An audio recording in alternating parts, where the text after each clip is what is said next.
Recording in progress. Good evening. Buenas noches. And welcome to the regular meeting of the Madera City Council. Today is Wednesday, May 15th, 2024. It is now 6 p.m. The Madera City Council meetings are open to the public. This meeting will also be available for public viewing and participation through Zoom. Members of the public may also observe the live stream meeting on the City Council's website at www.madera.gov/live. Members of the public may comment on agenda items at the meeting or remotely through an electronic meeting via phone by dialing 669-900-6833.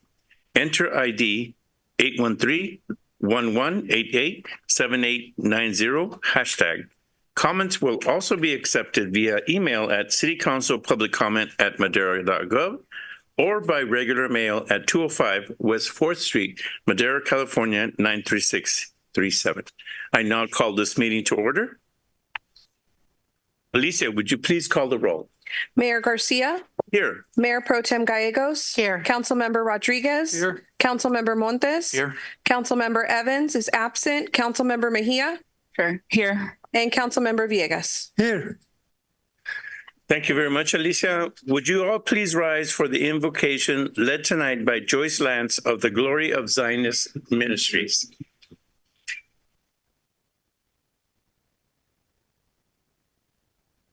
Good evening to all. This is the day in which God has saved us. It's the day which the Lord has made. Let us rejoice and be glad in it.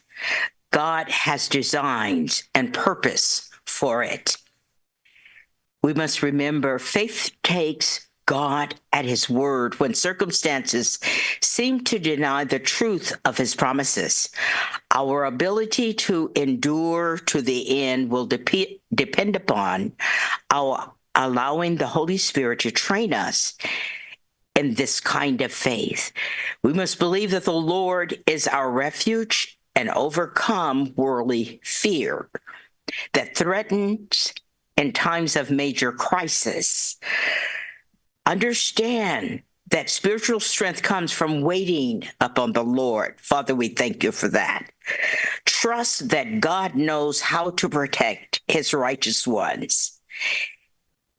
Choose, and we must all choose, and I encourage that we all choose to believe that God's word is the most powerful force in the universe, and let us all act accordingly, bringing glory to God in all that we do, think, or say. And all of the people did say yes and amen to the will of God. Amen. Amen. We will be led for the Pledge of Allegiance by Councilwoman Elsa Mejia. Ready, salute.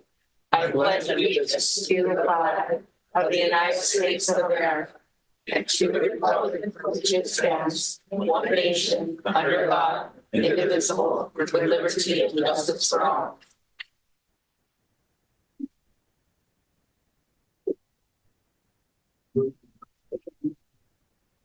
Thank you very much for those words. We will now move on to the approval of the agenda. I will ask my colleagues or the public, are there any additions or corrections or questions about the agenda? Seeing none from the public, I will move on to my colleagues for a motion and questions about the agenda. I so move to approve the agenda as presented. Second. Motion to approve the agenda by Council Mayor Pro Tem Gallegos, second by Councilmember Villegas. All those in favor say aye. Aye. Any opposed? The ayes have it. Thank you very much for the agenda.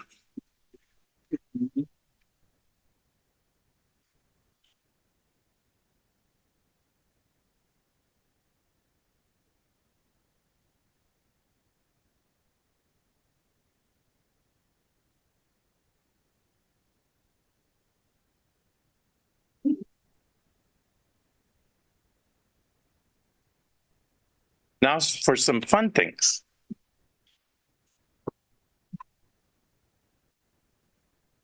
Maestra, would you please come up?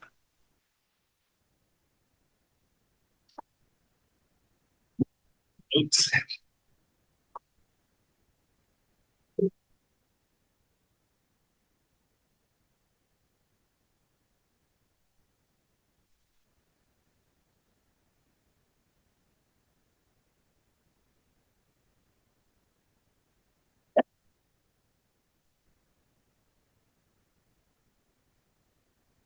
It is indeed a great honor to recognize Elizabeth Ochoa here today.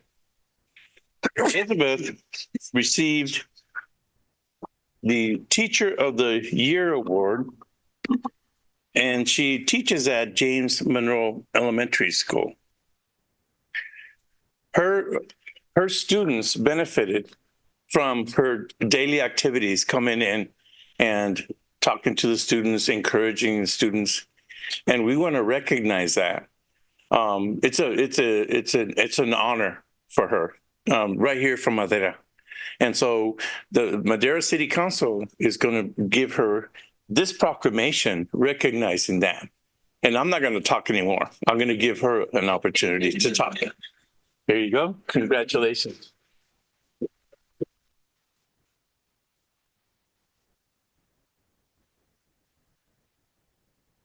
Thank you very much. It is indeed an honor to represent my family, first of all, to represent my school and my school district. I'm very thankful for Mr. Perez, who nominated me for the award.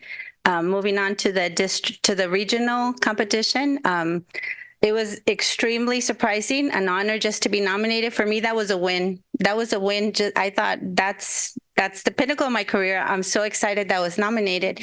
And then to find out that I was chosen to be one of the top 10 finalists. And then I had to go to the regional level, and we had to present speeches with 9 other educators that were selected. And it was a shock to hear my name. It was indeed an honor. I was extremely surprised. And then right away they said, you get to do it again, and you get to go to the state level. I thought, oh my God, I was relieved that it was over. It was a lot of stress, but honor. And it was a wonderful journey. It was a journey of reflection, of thinking back to my career. I started in the year 2000 here in Madera Unified at James Monroe. And I've loved working there. I love working with the student population that we work with. I talk to them all the time. I share stories of as I was growing up. Second youngest of 11 children raised by a single mother. And we struggled difficulties living in a low-income neighborhood with learning the language. But I overcame it. And if I can, then my students can too. And I share my stories daily, and I tell them what I did, how I did it, and how they can do it too. And I'm very proud of all my brothers and sisters, because all of them were successful to get out of the neighborhood, to get into education or learn a skill. And they're all successful business owners, educators, myself and my sister, a doctor, one of my sisters. And I'm very proud of them. And I share all these stories with my students. And this journey has really taught me a lot. Going through the journey, it's been very stressful, a lot of anxiety. But it's taught me a lot. A lot of students have reached out to me from when I started teaching, and they share stories with me.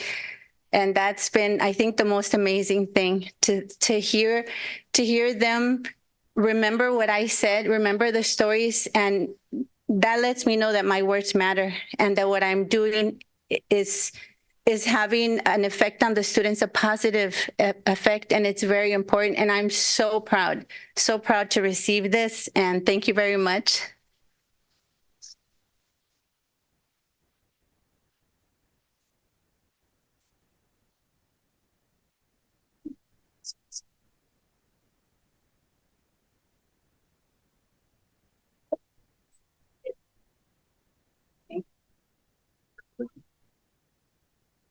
Gracias.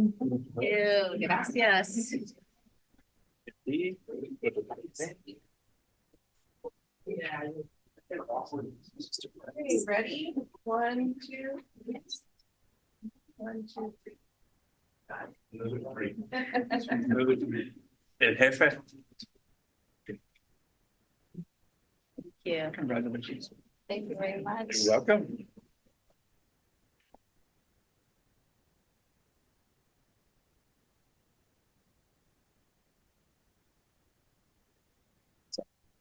Spanish, you can come up. So, what we call boots on the ground are the folks that make Madera run. Madera, when we have issues with flooding, when we have issues with trees falling, when we have whatever issues, right, out there in the real world, we call on Public Works. And Public Works is a very important component of our community. You don't often see them. Maybe they're out there doing their job day to day, and you don't recognize them, but we do. And today, we're recognizing this proclamation, National Public Works.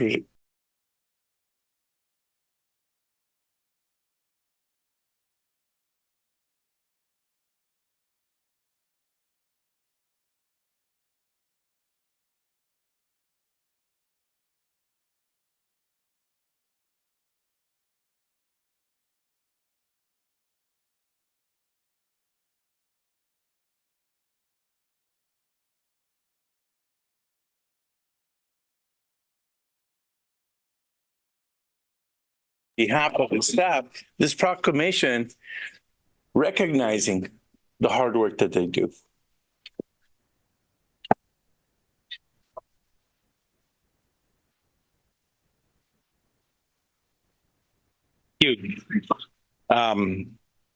National Public Works Week is always the third or fourth week in May, and every year they have a motto.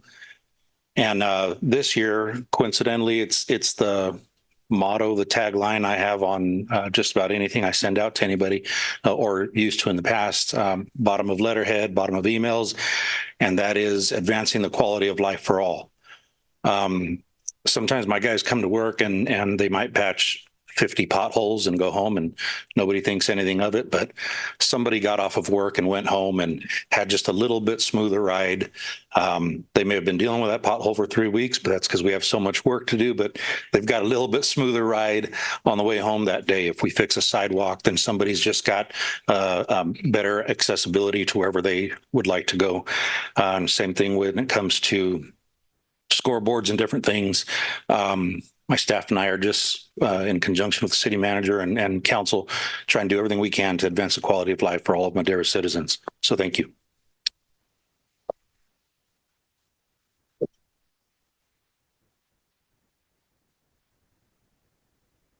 Come in front of my house, I got a top hole. We got the A Street, right? Yep.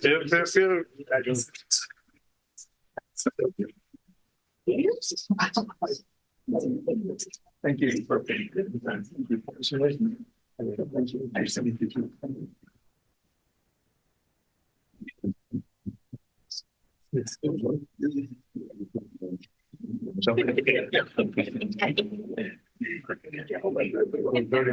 Ready? 1, 2, 3. One more. All right, got it. Thank you. I'll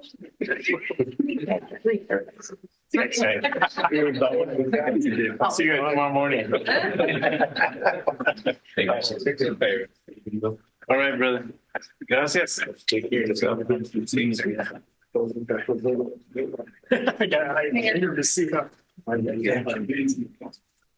Alicia, you're awesome.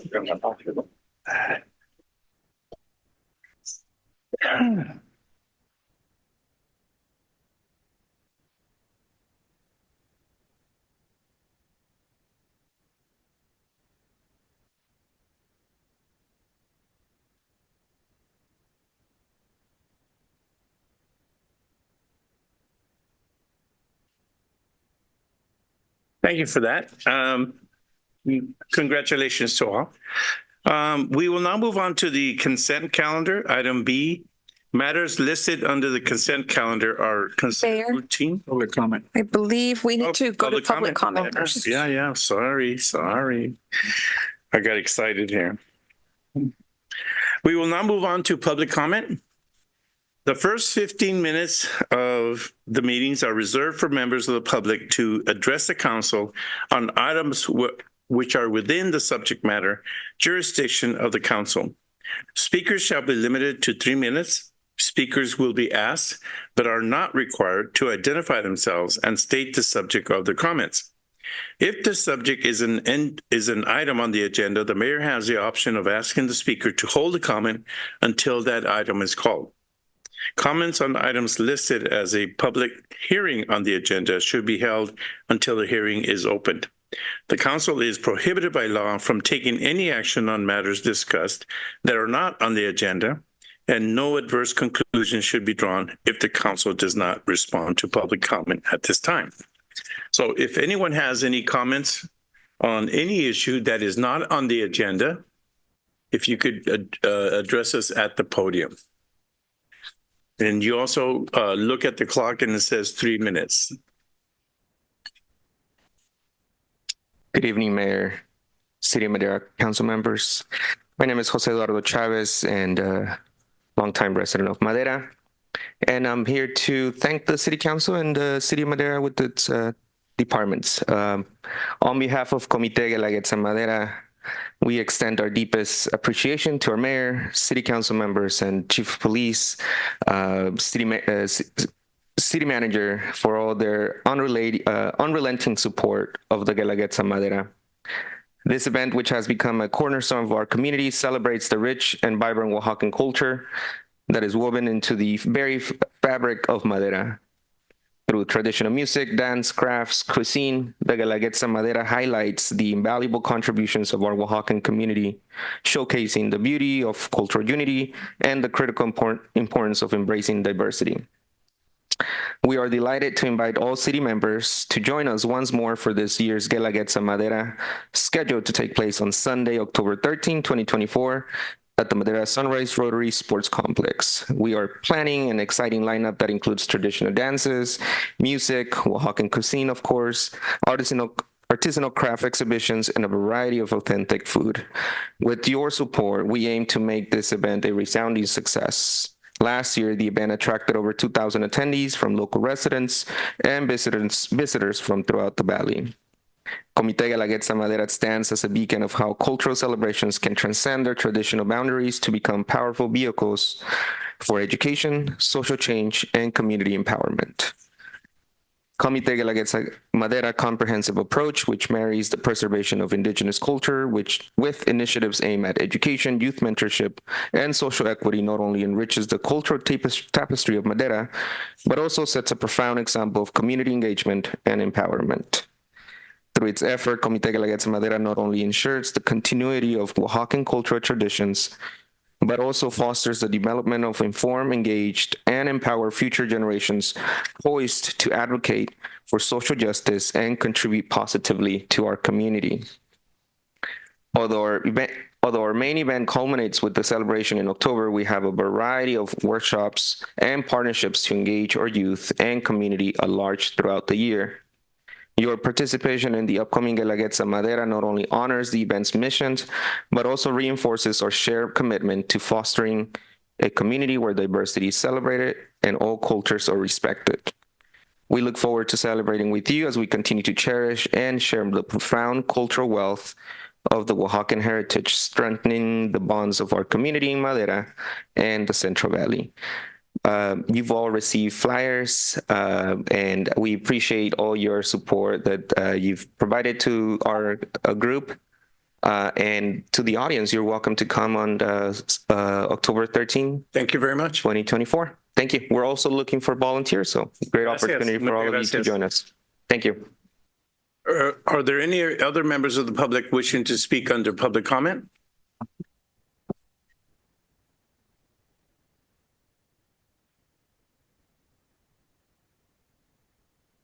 Good evening, everyone. Mayor. Mr. Savage? Nice to see you guys again. Again, my name is Kyle Savage. I work for Congressman John Duarte as the field representative for Madera and Fresno County. First off, I'd like to say on Friday, April 26th, we had the ability in our office to congratulate the city of Madera with $2 million with the CPF Appropriations Act that the Congressman's office itself was able to advocate. And it was an amazing opportunity. The hospitality we received from not only the city, but council and everyone that showed up was spectacular. It was definitely a moment that we'll recognize for a while.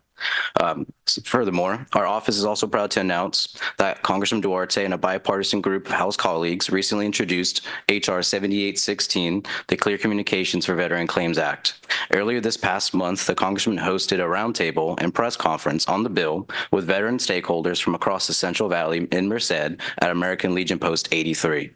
Veterans and their families often struggle with the complexity of notice letters from the VA regarding benefit decisions, including those related to education, healthcare, and other services. The process by which veterans apply for and receive the benefits they earned in the course of their duty and service in this grateful nation is at best complicated and at worst broken. The VA should be able to clearly and concisely inform veterans of their status and of their veteran benefits and claims, and yet these written notifications can lead to more questions. The Congressman himself believes that this is unacceptable. Congressman Duarte's Clear Communications for Veteran Claims Act aims to make these letters easier and simpler to understand by two reasons. Requiring the VA Secretary to enter an agreement with a federally funded research and development center to assess notice letters within 30 days after the Act's enactment, and requiring the VA Secretary within 90 days of receiving the assessment to submit the recommendations from the FFRDC to the Committees on Veteran Affairs in the Senate and the House, and to implement these recommendations. Congressman Duarte is always proud to stand by our nation's veterans. Thank you guys very much for your time. Thank you. Do we have any further public comment? Alicia, do we have any Zoom or written comments? We have none, Mayor. Thank you. Thank you very much. I'll close public comment. We will now move on to the consent calendar. Matters listed under the consent calendar are considered routine and will be enacted by one motion and one vote. There will be no separate discussion of these items. If discussion is desired, a member of the public or a member of the council may request an item be removed from the consent calendar, and it will be considered separately. Are there any members of the public wishing to comment on the consent calendar?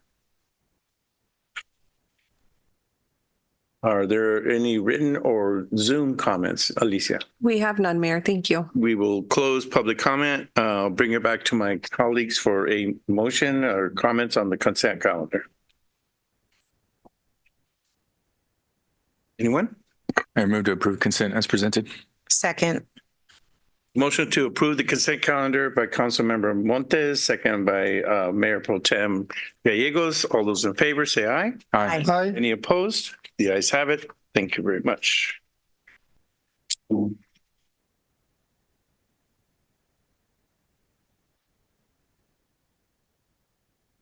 have no workshops under item C, so we will now move on to item D, petitions, bids, resolutions, ordinances, and agreements. Item D1 is a consultant services agreement with Madera Unified School District for 2024 summer camps. I believe you have this item, Mr. Heber. I do.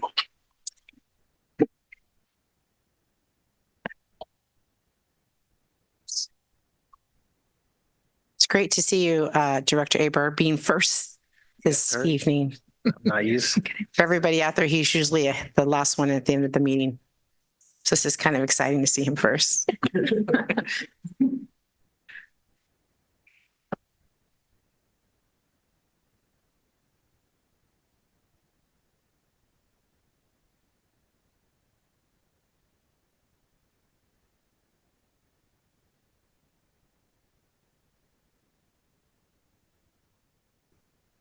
Oh, it looks weird. Hold on, let me try again. Let me try again.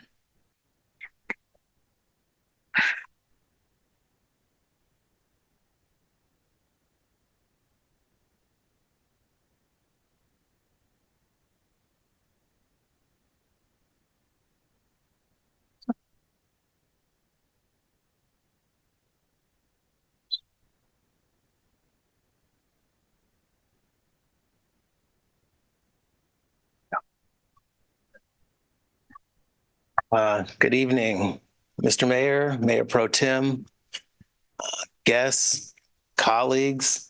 I'm very excited to be here going up first for once. It's good to see some folks here. Joe Aber presenting item D1, consultant services agreement with Madera Unified School District 2024 summer camps. A summary, beginning in 2017, the city has partnered with MUSD to provide enrichment activities through summer camps for students.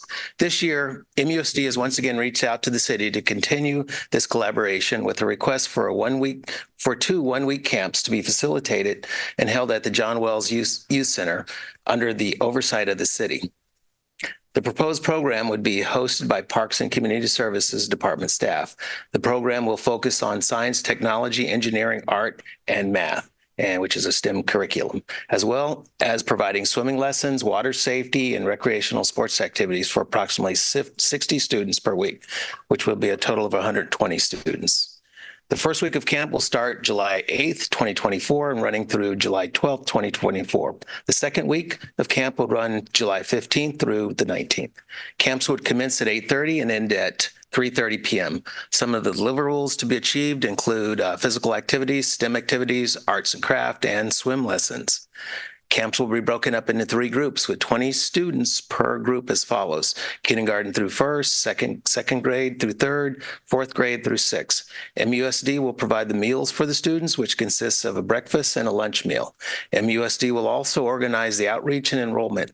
The city will be responsible for staffing and training of program staff. The total value of this agreement is not to exceed $35,651. The value of the agreement covers staffing costs, materials, and includes an administrative fee. As a result, the contract will provide some general fund relief for the activities born from this agreement. With the summer camp taking place in July, these expenses and revenue generated from the agreement will be budgeted in the fiscal year 2024-25 budget. You can see the breakout that I just went through. The total is $35,651. Our recommendation is that the council adopt a resolution approving the consultant services agreement with the Madera Unified School District for the 2024 summer enrichment STEM camps not to exceed $35,651. And I'm here for that. Concludes my presentation. Any questions? I'm here to answer. Thank you, Joseph. Are there any members of the public wishing to comment on item D1, the consultant services agreement? Are there any Zoom or written comments on this, Alicia? We have none, Mayor. Thank you. Thank you very much. We'll close public comment and bring it back to my colleagues for a motion and any questions they might have. Is there a motion to approve? Mayor, move to approve item D1. Second. Motion to approve item D1 by Councilmember Montes, second by Councilmember Villegas. All those in favor say aye. Aye. Any opposed? The ayes have it. Thank you very much, and we hope the children will have a good time. I felt like we should have asked some more questions since we had them up here first, right? You know, it's a no-brainer, right? I mean, who's going to say no to this? Thank you very much, Joseph. So we also have item D2. I believe you're going to be speaking on this, Rotary Park rental for Farmers Market 2024 fee waiver request.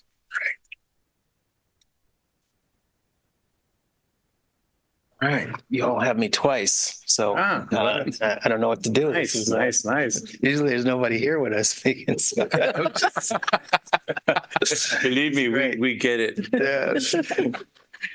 All right. So again, Joe Hebert presenting item D2, Rotary Park rental for the 2024 Farmers Market fee waiver request. In summary, the city received an inquiry from the Latinas Unitas and the Farmers Market team requesting waiving rental fees for using Rotary Park starting on June 13th, running through September 12th, 2024 for weekly farmers markets every Thursday from 3:30 to 7:30. For context, the farmers market in previous years was sponsored by Madera Community Hospital through its nonprofit foundation. As a nonprofit organization, the foundation was eligible to receive funding via market match grant. Due to the closure of the hospital and foundation, the farmers market needed a new operator. Last year, Madera Coalition for Community Justice, with leadership from the former farmers market manager, stepped in to fill the void to continue the farmers market during the summer of 2023. MCCJ applied for the market match funding and ultimately became the recipient of market match funds holding a 501c3 title. MCCJ became the fiscal sponsor and leading operator of the farmers market, which included planning for operational operational logistics, staffing, advertisement, farmer recruitment, securing partnerships, collaboration, and supplying the event with supplies. This year, Latinas Unitas has been the applicant for market match funding to be the fiscal sponsor and leading operator of the farmers market. This group does hold a 501c3 title, which makes them eligible for this funding. Latinas Unitas is a group of empowered women whose mission is to bring together Latinas in the local area to support the Latino community. The farmers market team, composed of both volunteers and market match funded staff, has submitted a request to the city seeking the waiver of rental fees for the use of Rotary Park starting on June 13th, my birthday, through September 12th. There will be weekly farmers markets every Thursday during this time frame. The market will run for a total of 14 weeks this summer, also made possible through sponsors. The farmers market does not charge farmers to be part of the event. Farmers market team shared the market will bring such benefits to the community as providing vouchers for seniors worth $5,000, an additional $35,316 in vouchers for the Supplemental Nutritional Assistance Program, SNAP, and women and infants and children WIC recipients. And I like to digress a little since I have an audience. The vouchers for the seniors actually was a big hit last year. I think you attended that last year, Mayor, and I think it was well received. So I just want to get a plug in there. For context, the council approved a similar request in the summer of 2023, as well as waived fees for the rental park in association with the farmers market. The rental request specifically using the shelter areas closest to the zero gravity skate park. This event itself has been approved to take place subject to all other applicable requirements for a special event. This includes the provision of acceptable rental insurance and all additional permits. The total value of the agreement is not to exceed $35,651. The value of the agreement covers staffing costs, materials, and includes an administrative fee. As a result, the contract will provide some general fund relief for the activities born from this agreement. With the summer camp taking place in July, these expenses with the farmers market taking place, there's a typo in this, taking place in July, these expenses and revenue generated from the agreement will be budgeted in the 2024 budget.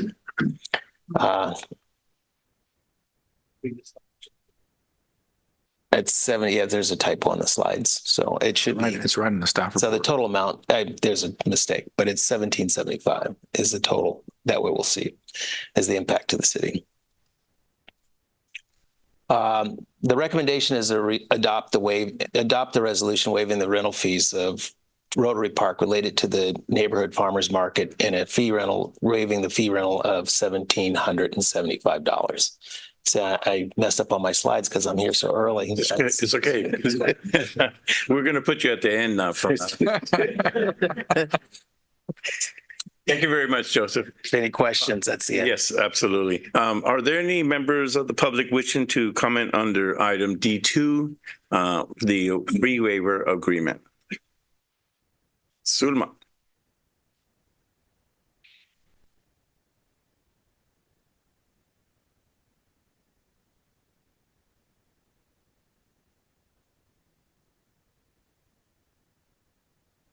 Hi, my name is Ulman Yanez, and I am the manager at the farmers market. Thank you for all your support last year. My comment here is only to clarify that I am the one doing the farmers market. I am the one who does the recruitment, advertising, and the whole operation. The agencies that you mentioned, they are our in-kind fiscal sponsor because we need them to be able to obtain some permits. And thank you for all your support. Thank you. Are there any further public comments? Alicia, are there any comments on Zoom or on email? We have none, Mayor. Thank you. Thank you. We will close public comment. I'll bring it back to my colleagues for comments and or a motion. I'll make a motion to approve. Item D2. Is there a second? I'll second the item D2.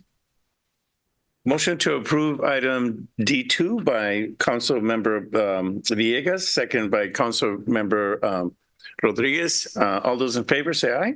Aye. Any opposed? The ayes have it. Thank you very much, and we look forward to seeing the farmers market at Rotary Park. De nada. We now move on to item D3, adoption of updated district boundary to include property annexed into the city Country Club Drive, Martin Street annexation. I believe, Alicia, you have this item? I do, Mayor. Thank you.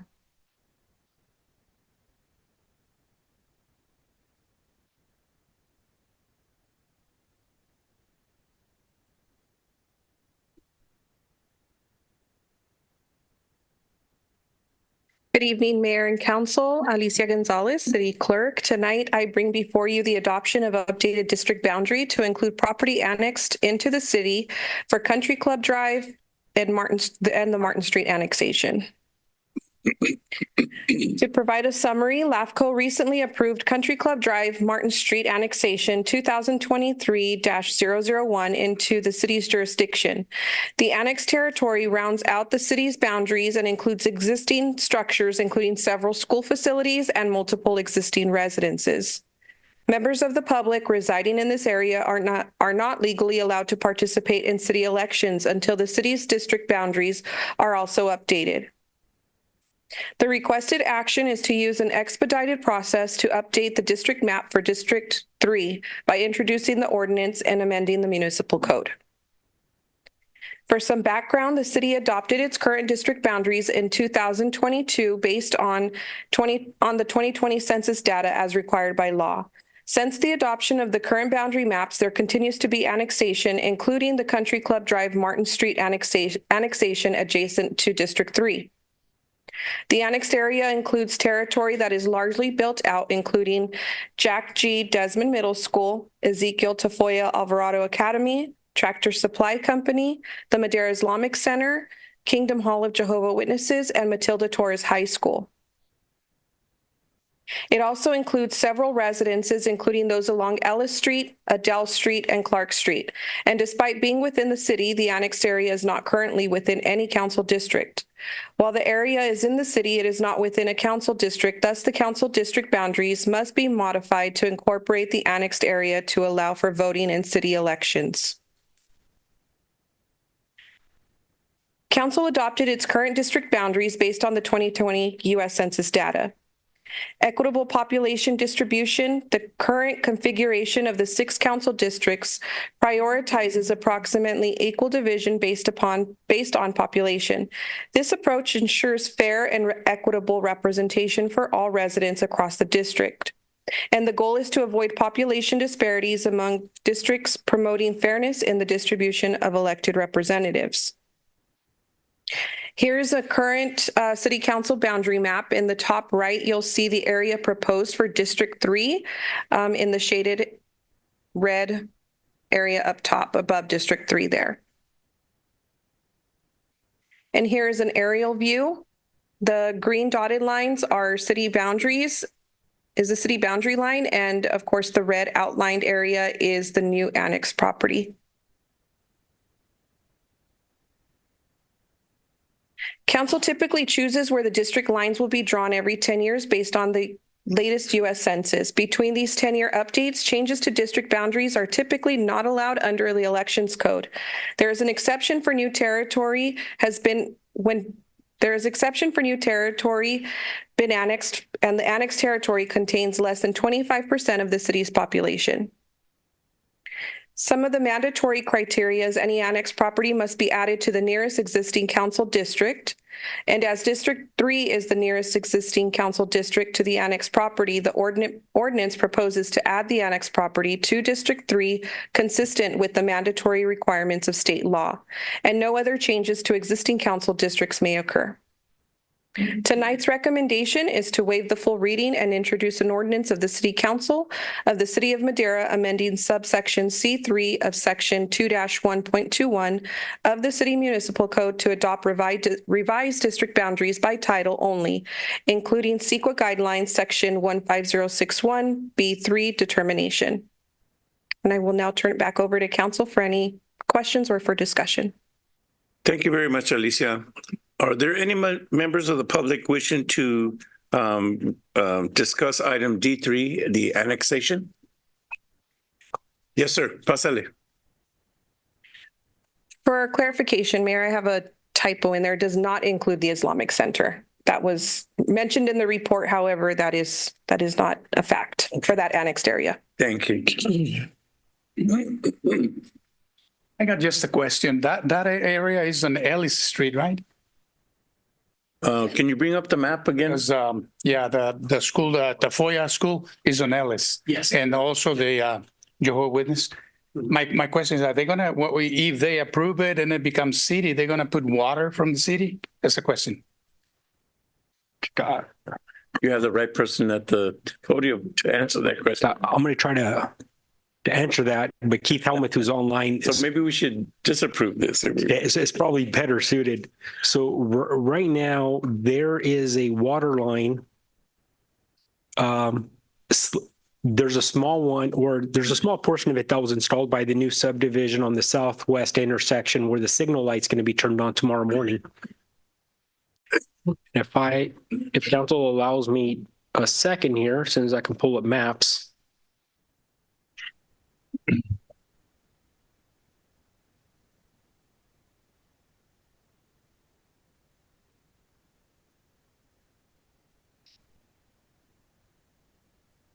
I think everyone should be able to see my map. Let me see it. Those online cannot see it. Yeah, actually, Alicia, can you move my Google over and put my computer on? Oh, I'm good, right? So there is. I'm going to zoom in. So the area that we're talking about, the northern boundary is Martin Street. So the annexation includes Desmond, Torres, and Nishimoto. The properties to the south. Here's Ezekiel Tafoya. And it includes the Jehovah's Witness Church. There's a water line that was installed by the subdivider of this new subdivision right in here. That water line ends, the westerly end is approximately right here. It's not precise, it's approximate. The city is planning on installing a new water line in Alice, but that water line will not be installed for approximately 18 months. And that water line is going to be installed as part of the new water tank that's going to be further to the west. That's a very large project. It's 2.5 million gallon water tank. For context, the large water tank on Columbia is only 1 million gallons. This is going to be a lot larger than that. That project, base case scenario, I should add, it's not exactly 18 months. I would say that's a very optimistic 18 months. That's assuming that everything goes forward and we don't have any supply chain issues. So this is the annexed area. And then on the west side of Country Club, the northern boundaries is the property where the arc is going to be going. So here's the canal on the west side. It does not go west of the canal. It's east of the canal. So in between the canal and Country Club or Road 26, it's these homes right here. This annexation was started because the ARC wanted to build a new office building right here, which is approximately 8,000 square feet. And as part of that, that's what started the annexation, and we brought this in. So right now, there's no water. There's not a city sewer or water line in Alice, and there will not be one. Again, best case scenario, 18 months, and that would be a city project. Property owners on their own could extend the city water line and they could connect to it. However, one of the challenges with that is it's extremely expensive, and those expenses are borne by the property owner, not the city. So an individual property owner can't extend a water line. It's expensive. And the city's planning on doing it, not for the entire area, but along Alice as part of a larger project. And hopefully I answered that correctly. And I'm going to just confirm with Keith, who should have been the person to probably answer, but since I was in front of the microphone, I took it. Keith, does that sound correct? Yes, thank you, Arnoldo. Yeah, we are planning to go ahead and install the 24-inch water line on Alice from where the subdivision ends all the way to Country Club and actually further up along Ellis to Crone and then over to a well site at the Loves. There's a 12-inch water line that goes around the annexation and follows Country Club out to Martin, then along Martin to D, and then D back over to Ellis. There is a sewer line in Ellis also, and a sewer line extends along Country Club up to the high school. Yeah, so as part of the annexation, not a lot changes today in terms of sewer and water. There's not going to be sidewalks tomorrow. There's not going to be water lines tomorrow. It's a very long process. Sometimes cities go in and do it, but they take years to do. And other times, individual property owners for need will extend sewer and water lines, or sometimes they want to develop their property, or they want to connect to it because their water wells go dry or they're having challenges with their septic systems. And so that's usually how it works. Cities can mandate connection. Right now, it's probably too premature to tell if we're going to do that, considering there's no water line to connect to. So correct me if I'm wrong. So the item today is the annexation, and then future projects will be developed at a future date. To answer Mr. Montes' question. Yeah. And Mr. Montes, if you want to make a comment, you have to come up to it because you have to be recorded. So the property, so just point of clarification, the property was annexed into the city recently. I'm not, maybe a month or two ago. So the property is already inside the city. The challenge is the people that live within that area, they're not within a council district. So this is to allow them to vote in the upcoming November election. Gotcha. My question was that once they annex the area, is that also include curb and gutters and improvements to the street? So curb, gutter, sidewalk, street lights, urban levels of services at some point will either be installed by the city or they're installed by individual property owners that want to develop their property. However, we could be talking a very long time, sometimes decades. We have properties that are in the middle of the city by Madison Elementary School that have been in the city, I'm going to speculate, 60, 70 years that don't have curb and gutter. So these projects take a very long time.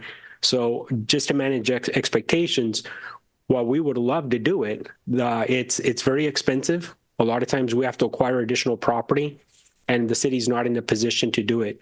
The primary reason we did this is to assist the ARC develop their property. That's really what started this. If the ARC had not come forward and said, we want to develop inside of the city more than likely would not have annexed the property. But again, we were trying to accommodate private development.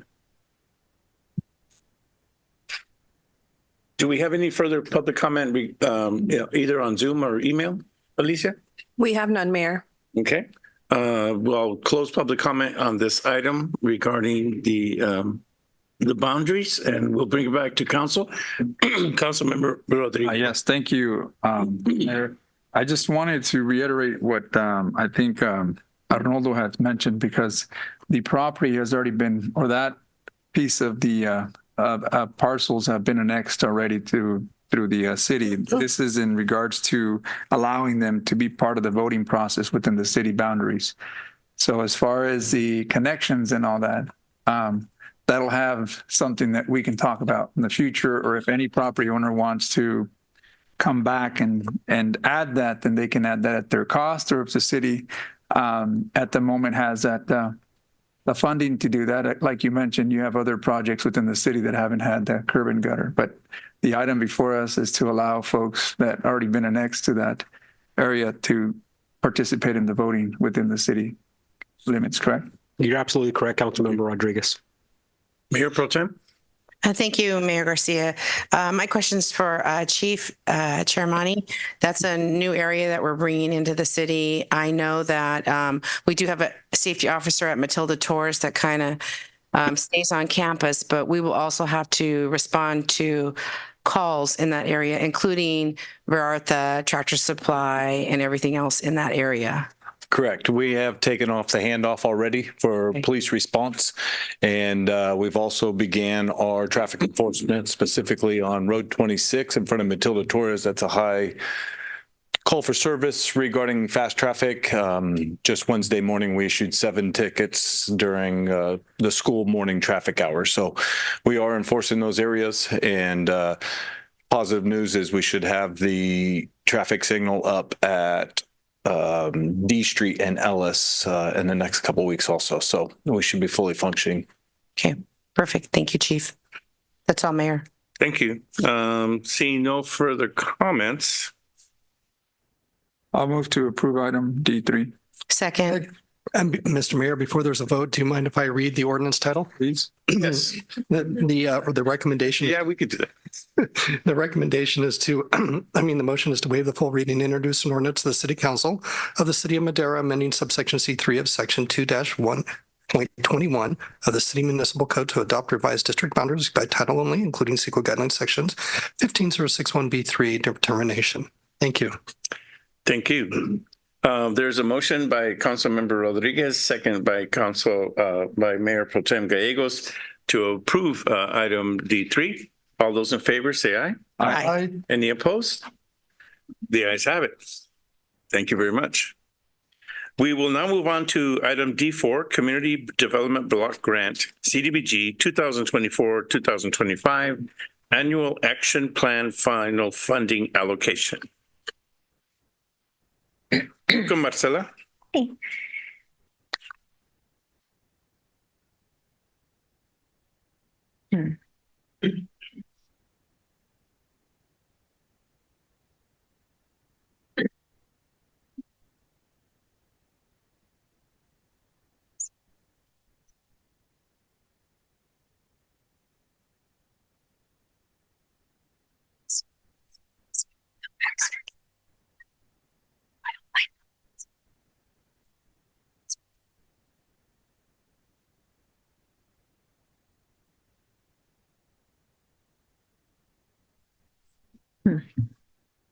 Good evening, Mayor Pro Tem, and council members, members of the public.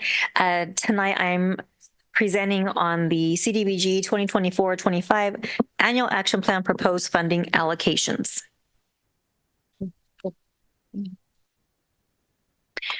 little bit of background on this item. The U.S. Department of Housing and Urban Development annually allocates CDBG funding to jurisdictions. As of the public hearing held on April 3rd, 2024, HUD had not yet announced the 2024-25 CDBG funding allocations. On May 7th, 2024, HUD announced the 2024-25 funding allocations.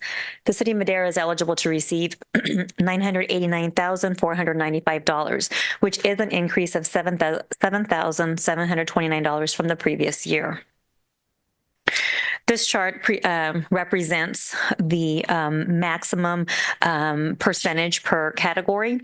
As just to remind everyone, CDBG does have caps on certain funding categories, including administration and public service. The administration funding category has a cap of 20%, while the public service funding category has a cap of 15%.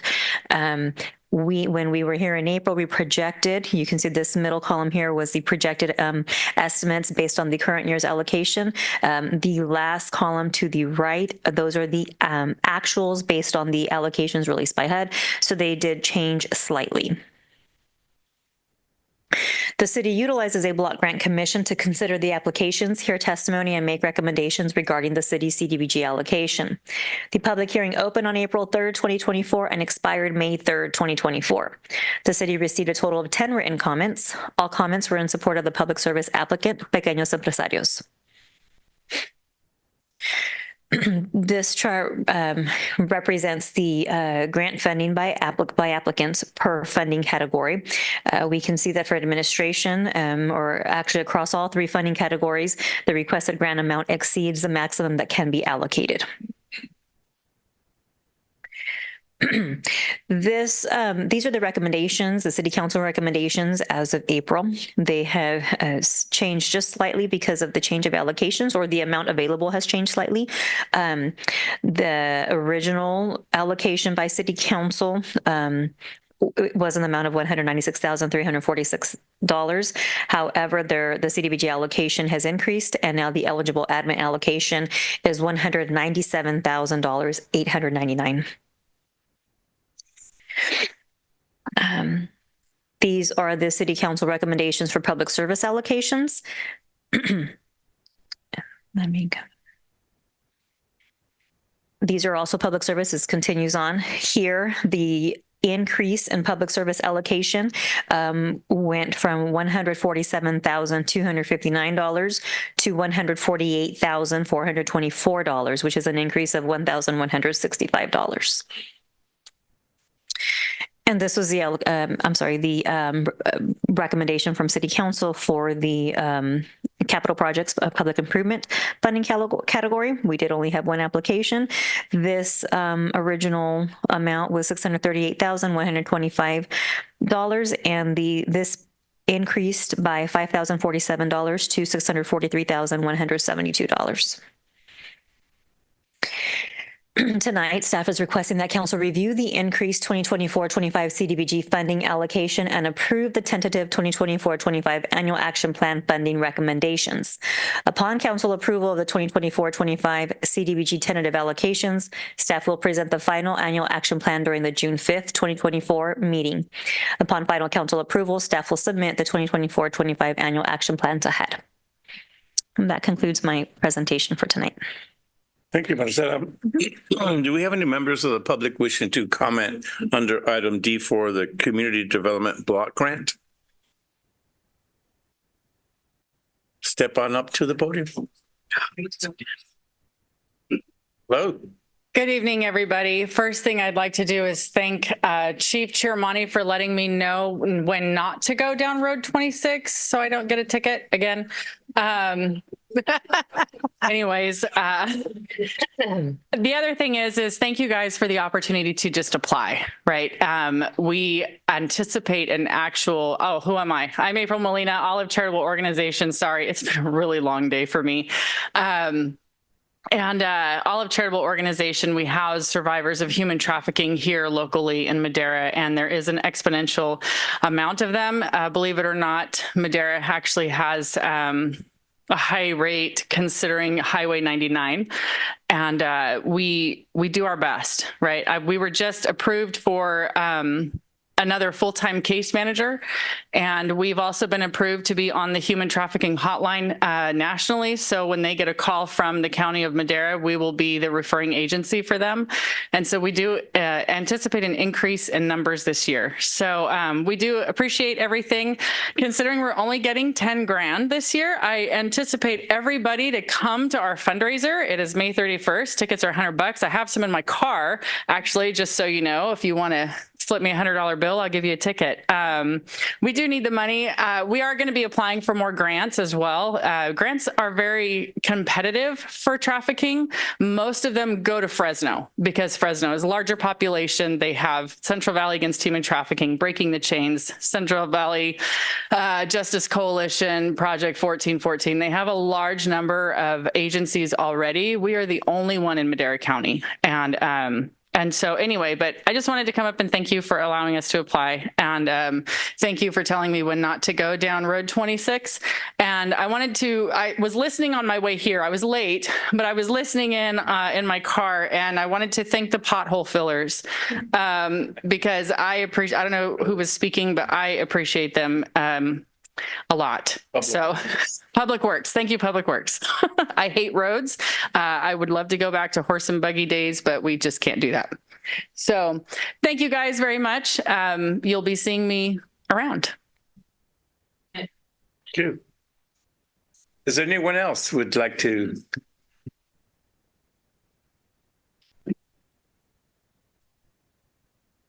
Good evening, Mayor and City Council members. My name is Emilio Hipólito. I'm here to represent Pequeños Empresarios.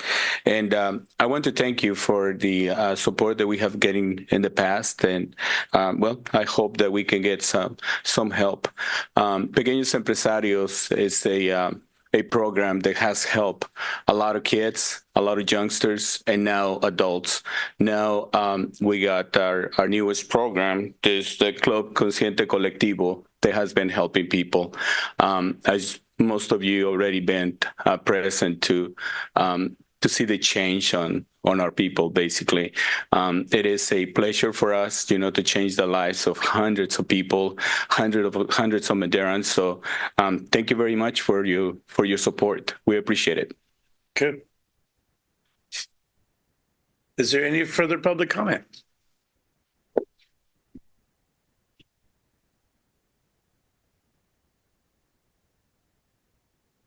Good evening, Mayor and Council. My name is Christina Arguello Suarez.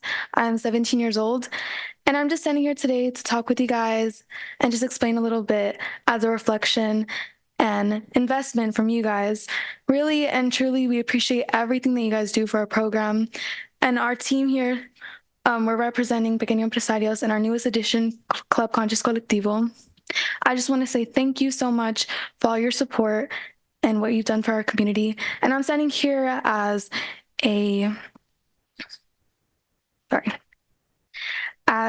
representation of what you guys have invested in. So just thank you guys, and thank you people for coming out to listen.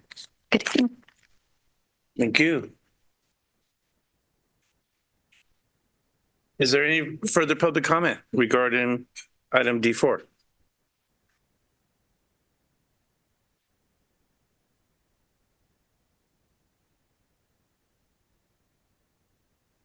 Hi, good evening, Council, and everybody here. My name is Jessica Melgoza, and I have been a part of Pequeños Empresarios for the past 2 years, a little over 2 years. And I am here today just to talk a little bit about what our program does for not only our youth, but now our adults. So we've had, as a lot of you guys know, and this is something that we really speak on because it's really high up, even though a lot of people are not talking about it as much, but we have kids that come into our program that are speaking about suicide at a age of 12, 11, 10, because they're not having the attention that they deserve or that they need from their parents. One, we have in the community, we have parents that work, and I was one of them growing up. My mom would get up at 5 o'clock in the morning. I wouldn't see that woman until 11 o'clock at night. So, I mean, I grew up with my mom, but at the same time I didn't. So we have a lot of kids that are going through the same situation, and they come to our program seeking that attention, seeking that help. And literally crying for help, and at the same time not being able to do it. And so what we do at Pequeños Empresarios, when we focus our attention on those kids, is exactly that. We have them speak up and talk about what they feel and what they've gone through. And it's just something that has helped out our kids tremendously. And it's something that we are definitely still looking to continue helping them. And so we're here to seek that help from you guys. Hopefully there's something that you guys can continue doing for our program so that we can continue helping our community. Thank you. Thank you. Is there any further public comment? Okay.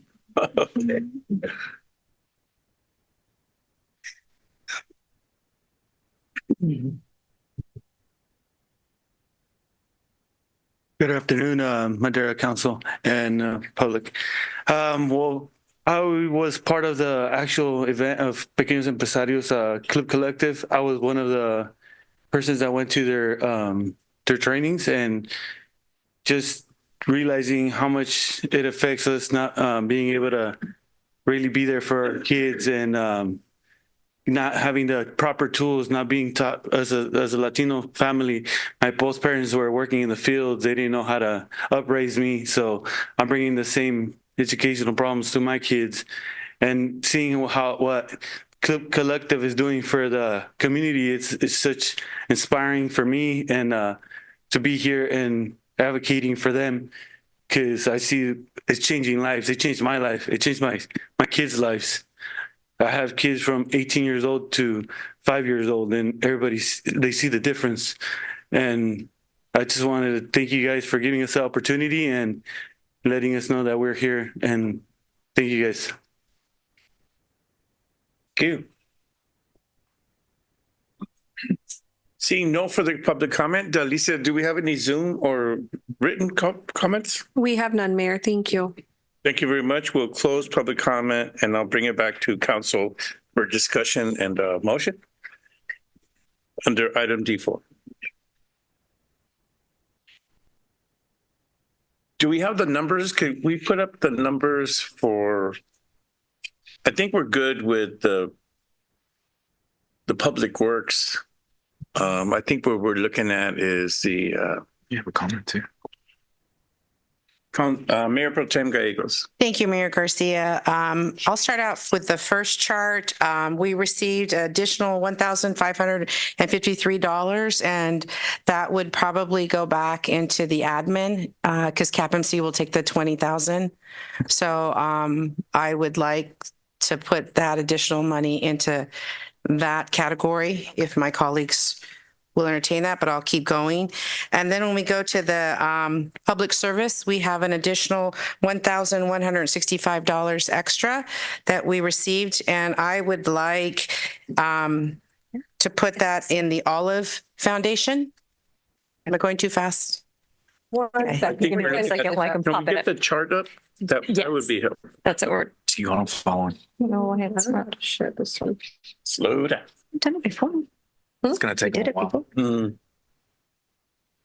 We're saying it's first and the last are going to be.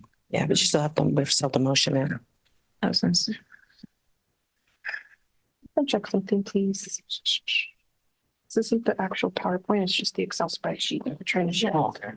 So what you do Isn't it? Break the internet. you just share this one. What you can do is you can just grab the I said, did you guys break the internet? and just slide them over, and then you can. Probably, I don't know if that's that visible. You can try that one right there. Okay. Okay. So, Maricela, under administration, do we get a uptick in monies for that? Yeah, additional $1,553. So we're looking at adding it to the city of Madera. Yes. Right. That's good. Then we got an additional in the public service section. And $1,165 to the Olive Foundation. And then the additional money in capital public improvements will just go to our city engineering department, the additional funding for that. Mayor Pro Tem, was that 1,165? Yes. Okay. You have 11,000. Well, out of the 10 that we're already giving them. That's right. Okay. Any further? Mr. Rodriguez. I'm sorry. Yes, thank you. Ms. Zuniga, just have a question for you. I know that the last, the initial meeting that we had, the first meeting for this, we had someone from the advisory come up and try to present here. So why is there such a big variance from the CDBG committee to what we have here? What's the initiative when they're presented?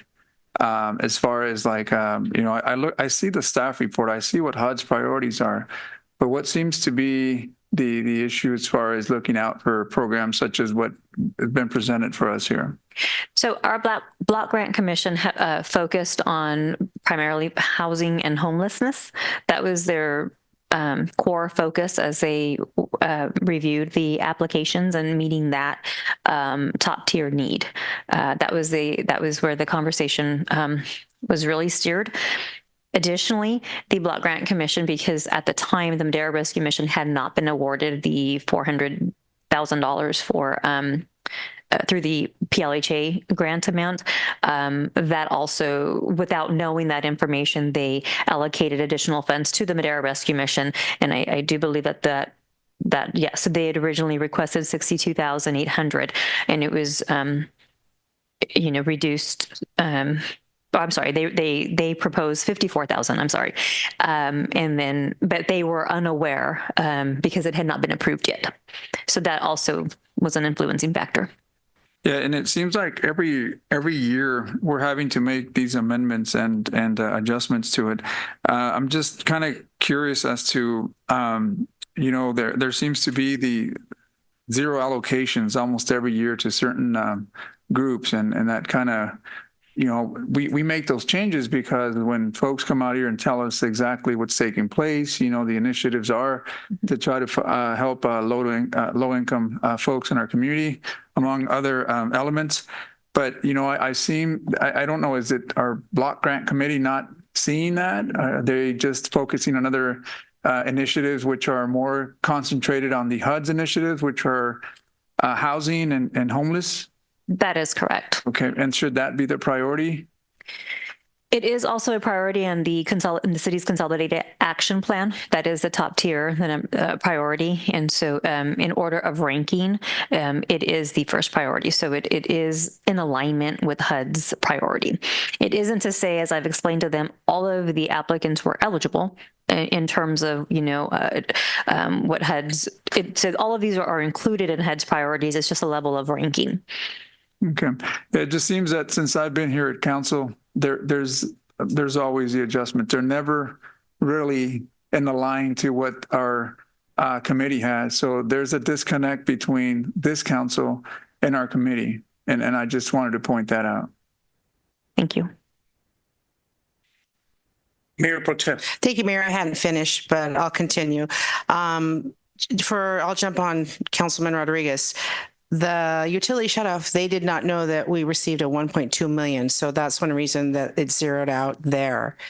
And I looked at last year's CDBG allocations, and we as council pretty well were in line with what our commissioners had put in place. I did go back and check that out. Before I end, I wanted to thank those that came up to speak tonight. I know it's not easy. It's kind of intimidating. So thank you for being a leader and coming up and sharing with us today your feelings about your programs. And we appreciate that. That's all, Mayor. Thank you. I wanted to point out, I used to be on the CDBG committee prior to being elected to city council. And it was pointed out to me at the very beginning that the committee makes suggestions, but ultimately the city council has a final say about where the money's going. And so I know that they do a lot of hard work to try to get these numbers aligned. But at the end of the day, the buck stops here with the city council. And so just to make that clear, that the city council can make any and all adjustments to the final fundings for the monies.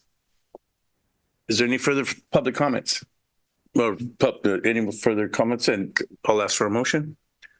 So I just wanted to clarify. So the adjustments that Mayor Pro Tem Gallegos made was just with the increases. So everything else is the same. That's correct. That is the proposal at this time. A motion? Is there a motion? All three. I'll second the motion. Mayor Pro Tem, a motion to approve item D4 with the adjustments. Second by Councilmember Montes. All those in favor say aye. Aye. Aye. Opposed? The ayes have it. Thank you very Shannon, much. do we have to, we're fine on doing all three sections at once? No, you can do them all at once if you prefer. We're good. Thank you. We just did that. All right. Item E, administrative reports, status updates of airport property, agricultural property leases within the city of Madera. Oh, I stopped sharing. I just want to save it to the council. That's it, right? So I'm just going to.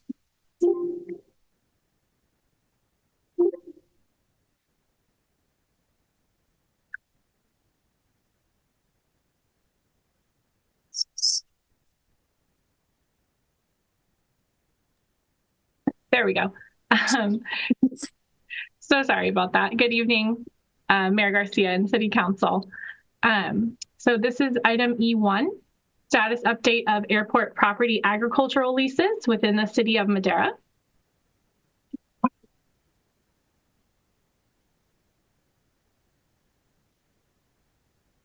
So at the meeting on April 3rd of 2024, Council requested an update on the agricultural leases within the city. Currently, there are 15 parcels of agriculture comprising 296 acres. There have been amendments that change the number of parcels, corresponding acreage, and term length. The lease ends on December 31st, 2034, based on the original term being extended 36 years. The initial term length was for 31 years and was set to expire on December 31st, 2029. Here, you can see the parcels that the city leases are outlined in yellow. on the northwest side of Madera Municipal Golf Course, as well as the southeast corner of Madera Municipal Airport and west of Highway 99. Oops. So these airport leases do generate revenue. The lease agreement specifies that 15% of gross crop revenue will be paid to the city as rent. The lease revenue is then allocated to the Airport Operations Fund, which goes towards operations at the airport, such as paving projects, runway maintenance, and storm drain improvements, as well as capital improvement projects. As you can see here in this table, for the last 3 fiscal years, the revenue has been variable given the ever-changing price of crops, as well as the estimated amount of revenue for the next 2024-2025 fiscal year. Within this research, it was also found that there are private agricultural parcels within the city. And in addition to the parcels leased by the city, there is also approximately 2,550 acres of privately owned land used for agriculture within the city limits. Approximately 264 of these acres are subject to an interim agricultural use permit, and these permits allow for the property owner to continue farming for an agreed upon period of time. However, research does indicate that these permits have likely expired. As you can see here, the largest parcels are shown on the northwest side of the city limits, as well as the southeast side. And given that there is no recommendation given that this was intended to serve as a workshop requested by council.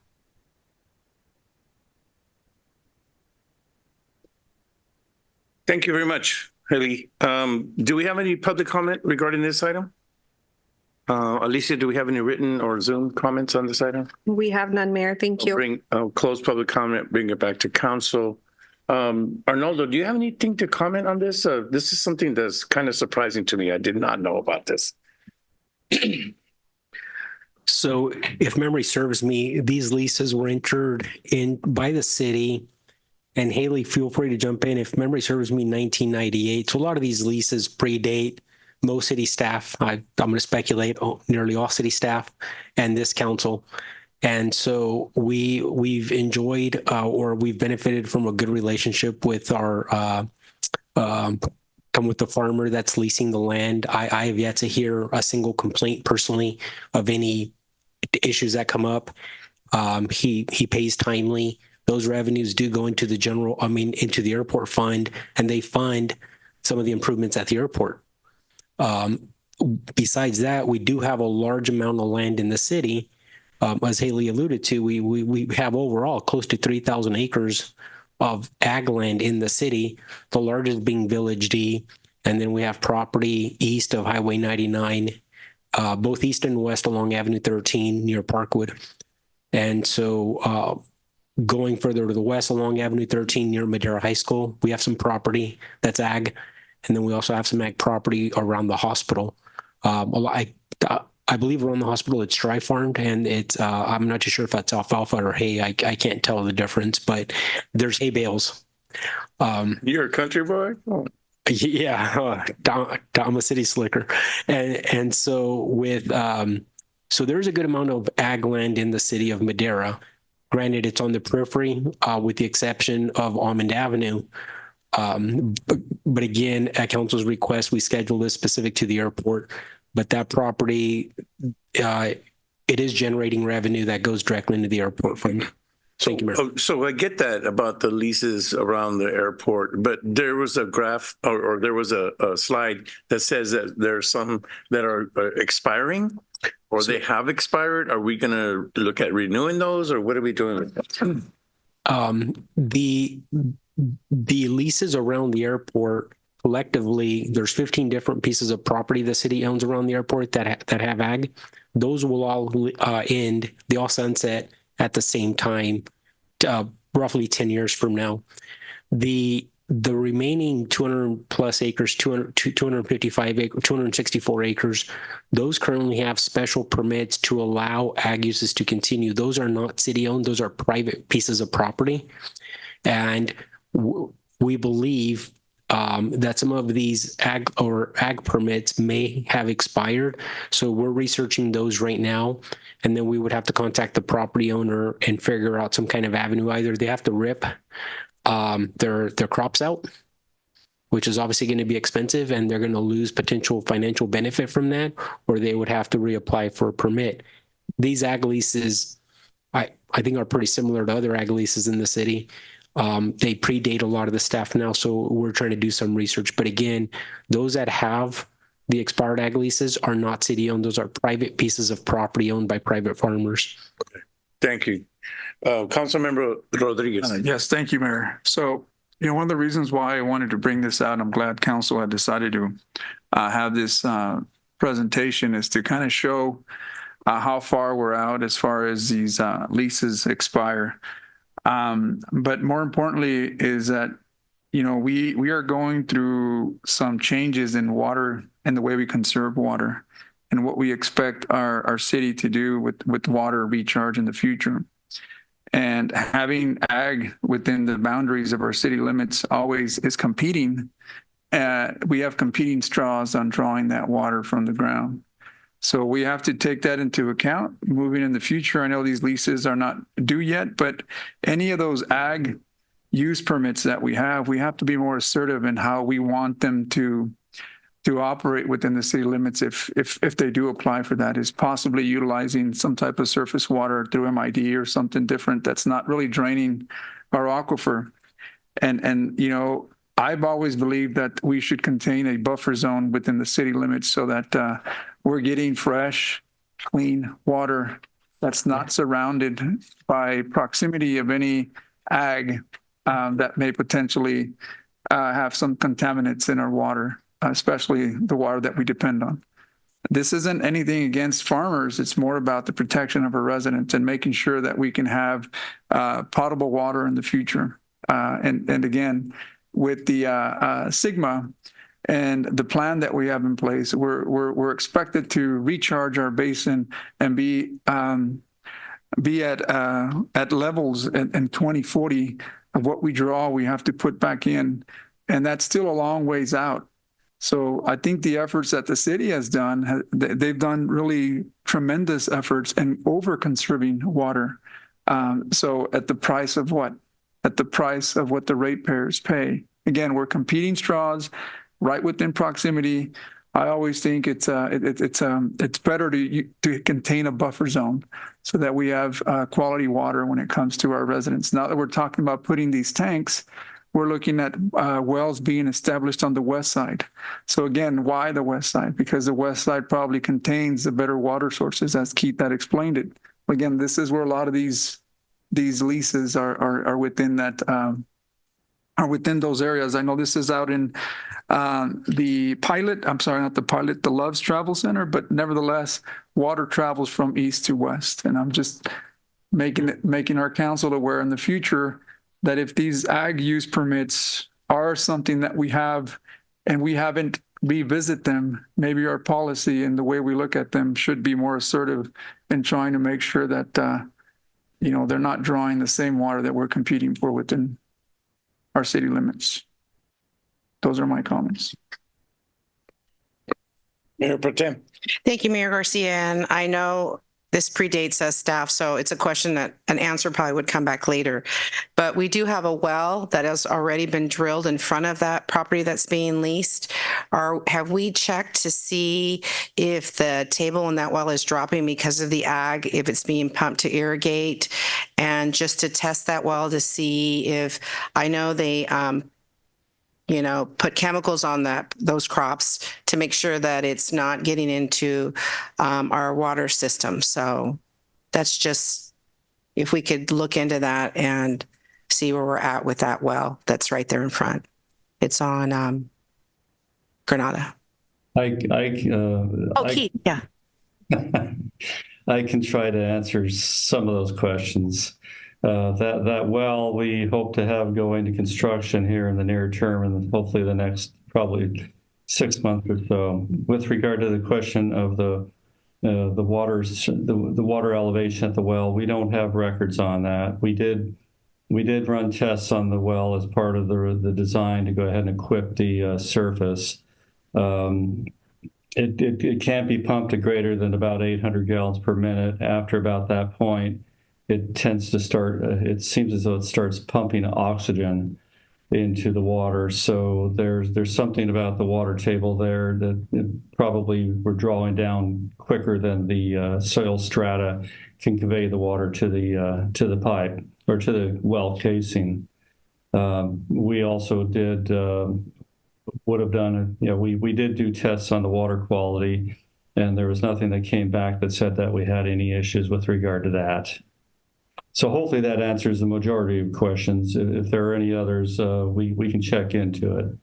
It's just, we know what we know based upon the test working up to the design.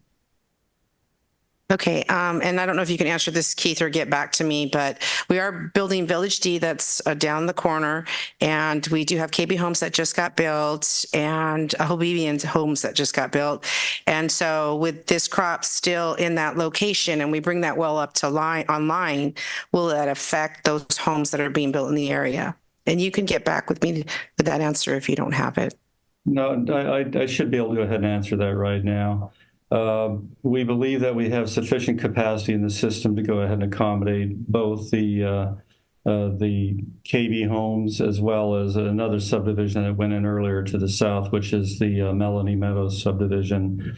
I was debating the ability to go ahead and handle another subdivision in the Village D area, but when the well came back at only a capacity of 800 GPM, my mind was changed on that, and the next Village D subdivision, or the first Village D subdivision, will have a well requirement to build.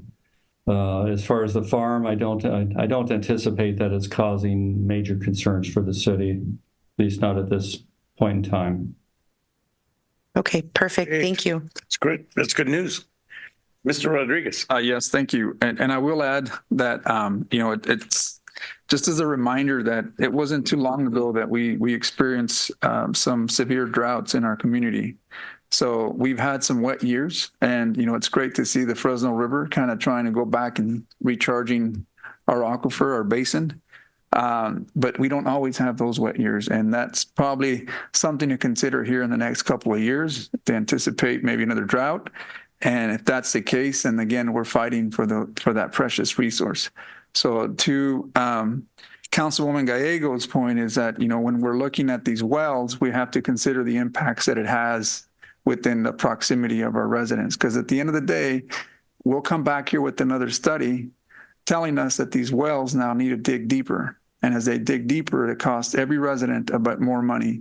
And we get these ARPA funds, we put them back in there so that we can try to reduce rates. But at the end of the day, we may have to consider that those lease agreements may have to put some money aside to start allocating some of that to the water fund, if in fact it has impacts to our water resource.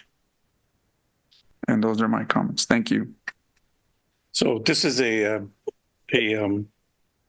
report. Oh, it is. It's a report to submit. Councilwoman Gallegos. Thank you, Mayor. Just one last thing. I don't always remember everything, but is Haley Christensen, is she new to us? Because that's the first time I've seen her. So if you are welcome, if you're old, I must have missed it somewhere. If she's old? With us. This is actually Haley's second time presenting to council. Oh, I must have missed her face. If it helps you, I hadn't remembered that either. Thank you, Haley. If there's no further comments, we'll close this. Thank you very much for that presentation, Haley. And we will now move on to item E2, Madera Metro Transit Operator MV Inc. presentation.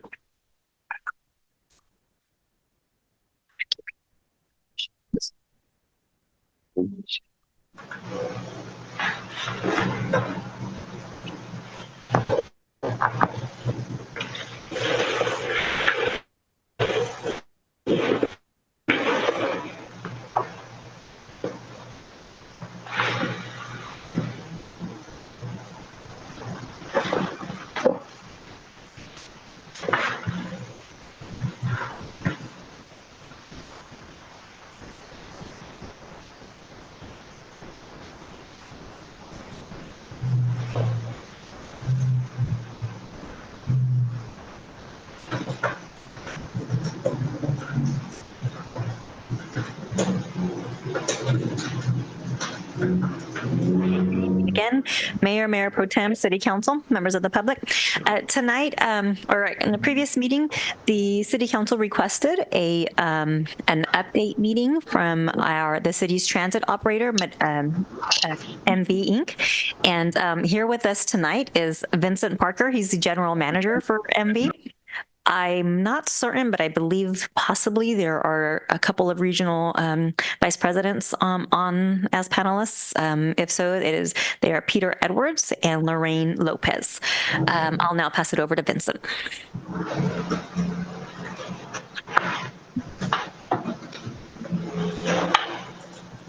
Good evening, Mayor Garcia, Mayor Pro, City Council, and everybody in attendance. My name is Vincent Parker. I am the general manager for MV Transportation, otherwise known as Madera Metro. I just wanted to give you guys a brief overview of our service, give you guys some updates on how the service has been going and what we plan on doing in the future.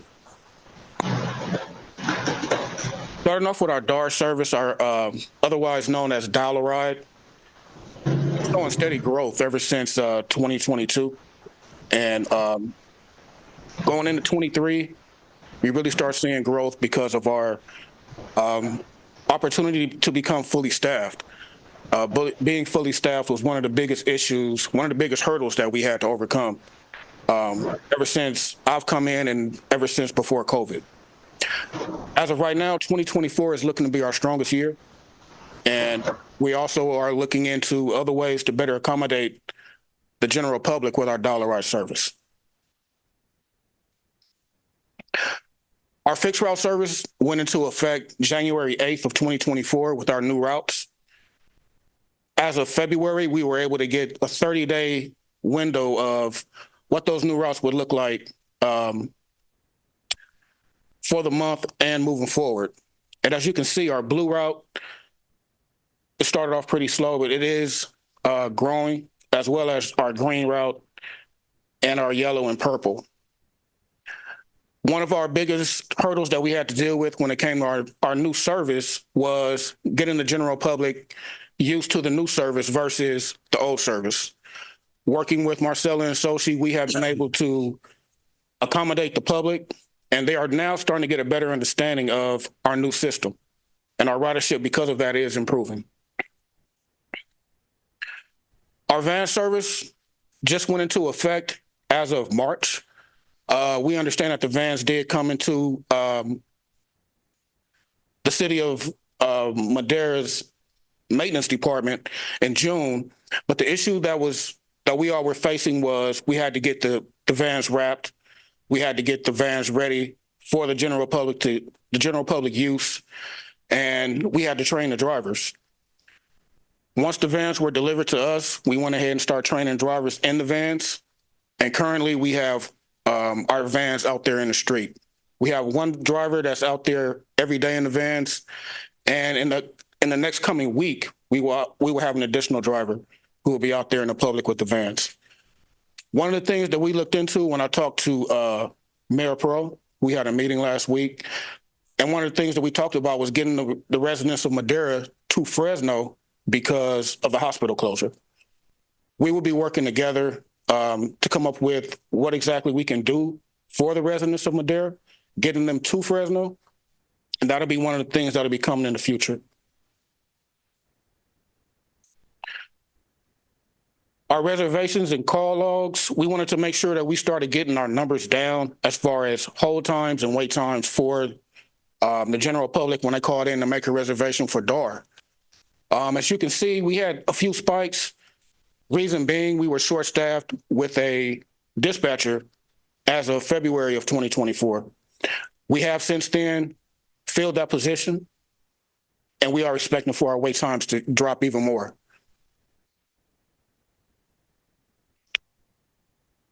Again, our dispatch call logs, as of April 2024, we had 2,244 calls. And I do have other call log information that goes all the way back to July so that we can make the comparison, especially for May, showing that our wait times are drastically going down even more.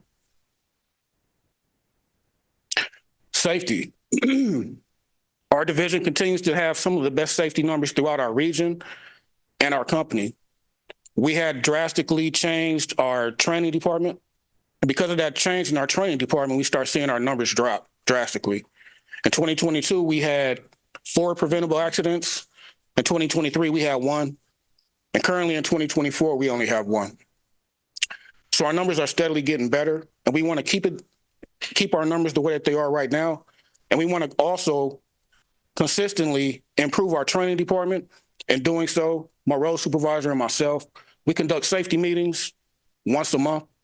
With those safety meetings, we continue to continue to talk to the drivers and continue to teach them even more on defensive driving. Defensive driving and safety is our culture. We are a safety-minded culture division, and we remain safety-minded in everything that we do when we come to work every day. Our staffing numbers. Currently, we have 19 drivers, 3 dispatchers, and 1 road supervisor. We have been fully staffed now since January 1st, and we just hired an additional driver again, which is going to help out with our van service. And we're looking into the future of hiring maybe even a couple of part-time drivers to help out when we have drivers who call off and do different things like that.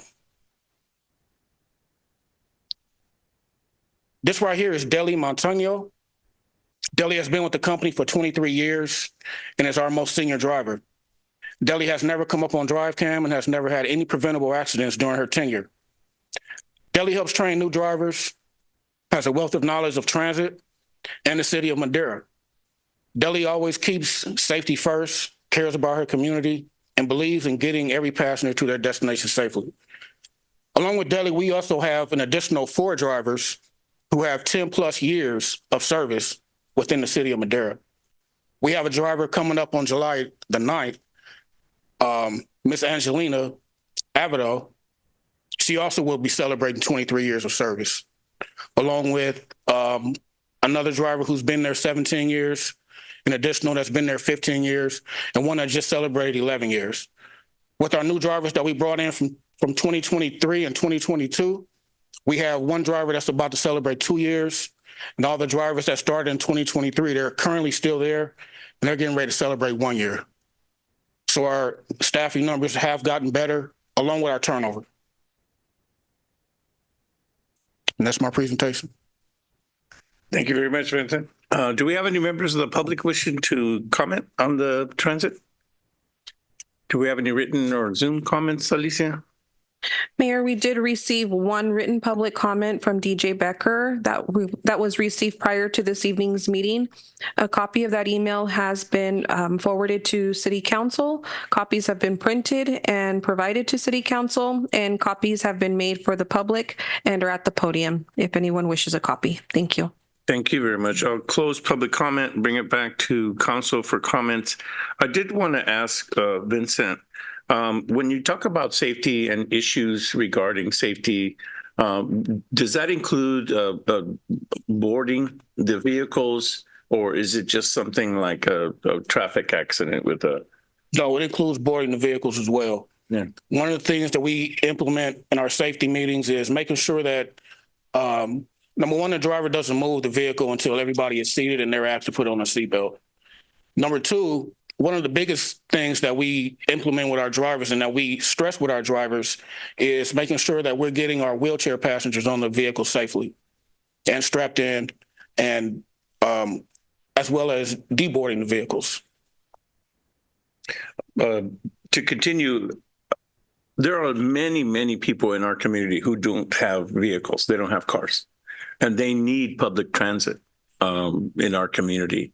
And so I appreciate the efforts that our community in Madera has done to make sure that people have transportation to go to the doctor, to go to school, at a city college, et cetera. So I appreciate and I support the metro system that we have. There have been criticisms I've heard about the lack of ridership, how much it costs for the system. How would you respond to that? The lack of ridership, our ridership has actually picked up drastically. The The one thing that I can say is, again, 2024, I believe, is going to be one of our best years, especially with the new routes that we implemented. As of now, I would say that our ridership, as well as overall costs, I think that it's worth it for the city of Madera. We want to do more for the city. We want to grow with the city. And we're willing to do whatever it's going to take in order for us to be a part of the city of Madera's growth. Yeah, and I did see the numbers. I did see the uptick in numbers. But thank you for what you do. Thank you. You and your staff. Councilwoman Gallegos. Thank you, Mayor Garcia. I just want to make everybody aware I had met with Vincent because I had gotten quite a few phone calls and emails that have been building up, and I don't have answers to questions. The one main question was the vans that we've had for a year and hadn't been on the road. Vincent did show me some data for one of the vans that had been running. But Councilman Rodriguez had gone to Sacramento and heard about van pool, which I, again, had seen 2 on 99 and 1 in our city. And I'm thinking, why are not our vans running? So the question, Vincent said, he looked in maybe having our vans go to Fresno to service our residents to the hospital, but our hospital is going to be up and running, that we hear. And for that reason, we need to make sure that we're taking care of our ADA and elderly here in Madera first. Dial-a-ride, it's hard. I heard from a lot of ADA community members that were concerned that they can't get reservations because it's all booked up. And so if we had the vans, it would make it easier for them to get places. So my question, Vincent, is you said that the drivers needed to have training. What training would they need to drive a van? Well, even though that they will be only driving the van only goes for a Class C license, not a commercial license. But we still put them through our training program, which they'll be able to still get a commercial license. Currently, if there's a driver who comes in and they already have all their credentials, they're looking at the classroom time and then 20 hours behind the wheel. In addition to that, if there's a brand new driver and the driver is coming in and we have to give them complete training, they're looking at close to 120 hours worth of training. Along with your comment, when it comes to the vans and the public, ADA passengers especially, using our van service, only thing we require is that those ADA passengers have a application on file. If they have an application on file, we don't have any issues at all with booking their reservations and the vans going out and servicing them. Okay, and so I'm asking, I know some of the answers because I met with Vincent, but I want my colleagues to hear. So how do our residents make arrangements for like DAR if they're all booked up? If we don't have our vans running, how do they know to make reservations if we don't have them running? And how do I explain tax dollars that vehicles that have sat for over a year? And if it was us because of the wrapping, then that's something that should have come to us, our city manager's attention, to make sure that was to get done and not have these vehicles sit for a year. Right. When the vehicles first came to us, we still were short of manpower, along with the other things that had to be done with the vans. But as of now, if a person wants to call in and make a reservation, there's no way that a dispatcher would tell them that we're all booked up, especially if they're an ADA passenger, because we do have the van running and then we'll have an additional running within the week. So as far as in the past, they may have said that we were all booked up. That will never happen again. We have the room and we will be servicing everybody. Okay, and so the data you gave us for April, but as council members, 1 month is not sufficient for us to kind of see where it's going, where the reservations are going. So when it came to reservations, is it possible to get data for a fiscal year so that we can see where we've been and how the ridership has maybe declined because we don't have, I say we because I'm not MV, but we didn't have staff to manpower our buses plus our vans? Right. So when it comes to the reservations, I did pull data from July up until currently, and I can email you that information. If you could email it to our city manager or our staff, and they could get it to the council, because it's probably just not me who would like to see it. It's all of us. And we have Councilwoman Evans that's not here, who's going to look at the meeting, and she's also going to probably want to see some of that data. Another concern I have is I did ride our transit buses, and I didn't see code of conduct, because I have had questions about indecent exposure.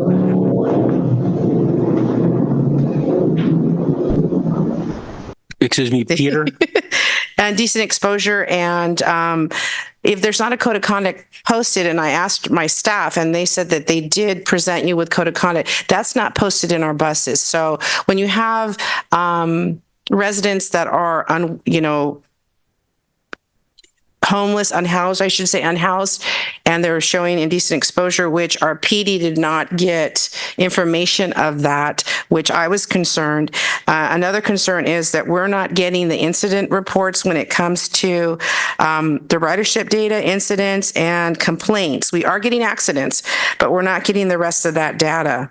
And we need it as staff. And as the city manager, when I go to ask him something, he can't answer my questions. I go to ask staff, they can't answer my questions. They don't have the data. So when the community comes to me, and all these council members know, we don't have the answers, but we say we'll get right back to you with answers, because we can't cover everything. And just for us, in order to complete our quarterly and annual reports, we need that data. And that's what our staff has to, because you can ask any staff members in the cities, we go to them for answers. And when they don't have them, it's very difficult. And we have a lot of companies that we do enter with collaborations with, but we're missing some steps here. Same thing with the phone system. Again, I think I've had a lot of community members saying they've been on the phone for longer than 4 minutes. And I do see the April, but we would have to see a year of data to kind of see if we are taking care of it. I think that's important. I don't know if you want to answer any of that before I keep going, Vincent. You can keep going. Okay, and then another thing is the community that comes to me, and I'm sure the rest of the council, is they're always saying, we're hearing it's the city's fault. It's the city's fault. And granted, we're not the ones that are running the buses, but it is our name on the bus. It is our name that carries weight, especially when something's not working or something is of an issue. We had the resident who also wrote in, and that's available at the podium, but I don't think our community can hear what she wrote. And she said that a lot of the issues where we have some routes that don't cater to the community that is in need. She also asked if there were some type of survey cards that they could maybe fill out and give to the driver if they have issues, because a lot of our community don't have that technology to give you feedback. And she seems to see that was an issue for our seniors and our disabled, she's saying. So that was a question for that too. NB's also in charge of giving our community the information that they need about our routes on the buses. And when I saw it, it's just copy papers taped in the middle, and they're all folding in from the heat. And so for us, again, our name's on the bus, not very professional. It doesn't show a good sense from us as the city of Madera if we don't have things that are looking. You would want to put that, if that was your business, you would not want to see that on a bus if this was your bus. So I was a little disappointed when I saw that, because for me, we all work hard and we all have professions, and in our professions, we would not have that happen. We take pride in it, and I know MB takes pride in a lot of what they do, but with our name on that bus, I would hope that we would do maybe laminated or something that's not taped, or, magnetic, or something with the code of conduct so that the riders see it. And so I'm just going to take a breather there, because I know some other council members want to say a few things. Just to comment on the code of conduct, we did have the drivers post the code of conduct inside the buses. When it comes to the schedules, our drivers are out there they have the schedules with them, and the drivers are handing out the schedules to the general public. We will laminate a code of conduct and make sure that it gets on all the buses. Okay. We'll also do the same thing with the schedules, and we'll continue to hand out the schedules, especially because we just changed the times on one of our routes. I did also, I talked to Vincent about, we have 3 of our new buses that don't have the plexiglass for safety for our drivers, and that is being done, fellow council members. So I say again, our drivers, NV drivers, are going to be safe, but we're responsible for the buses and the equipment. So we are getting that put in for that reason. Councilmember Rodriguez. Yes, thank you. Thank you for your comments, Councilwoman Gallegos. I appreciate all those questions and observations. Vincent, thank you again for your presentation. So based on the dial-a-ride, what's the fleet for that? How many vehicles are that cater to that service? Currently, we have 5 dial-a-ride buses that go out every day. On Saturday, there's 1, and on Sunday, there's 1. Okay. With a fleet of 17, we have 11 buses that we can use 4 dial-a-ride if need be, along with the vans. So the comments about not being able to schedule something, was that due to just not having drivers to be able to take on that? Exactly. Yes, sir. Demand? Yes, sir. And is a dial-a-ride, based on your numbers, is very is high on demand right now? Yes, sir. Especially with the college end, even though we have a college route, dial-a-ride is free for college students as long as they have a college ID. So it's really high up there, especially when college is in session. And the general public, of course, they pay $3 to use our dial-a-ride service, and it's in high demand, especially now. So, when you say high demand, the vehicles that you have there, those vans, are they electric vans, or are they no fossil fuel? I'm assuming some type of fuel. Yes, they're unleaded. So those have become more in demand. People want to be at certain places, not necessarily at a fixed time. They kind of like Uber, Lyft. People are thinking, I have to be here at such point, and dial-a-ride kind of seems to be that trend that people want to use that. And I'm just curious to know if that's something that you may be able to implement as you start seeing these high demands for ridership, especially with dial-a-ride. I do sit on the Transportation Commission alongside Councilwoman Gallegos, and through their unmet transit needs, one of them, again, was regarding ADA, and dial-a-ride came about because of the inability to try to get that at a certain time. And again, the inability to make reservations. So if we can button that up, and I think you mentioned now with these 2 other vehicles, I think we can certainly make that happen. I also want to know, how often will you be reporting to us, or who will be reporting to us, telling us those numbers of ridership? Because I understand that after COVID, there was a loss of ridership. Now we have a new route system. Obviously, it takes a while to get used to, but I get the same complaints that, hey, there's a bus there just going on its own. It's making circles and circles. And people wonder, well, why are we using that service if it's antiquated? Why not use a service, especially for that route, that caters more to the demand, like dial-a-ride or what have you, instead of just driving in circles and not having the amount of ridership needed to really make sense of putting that route there.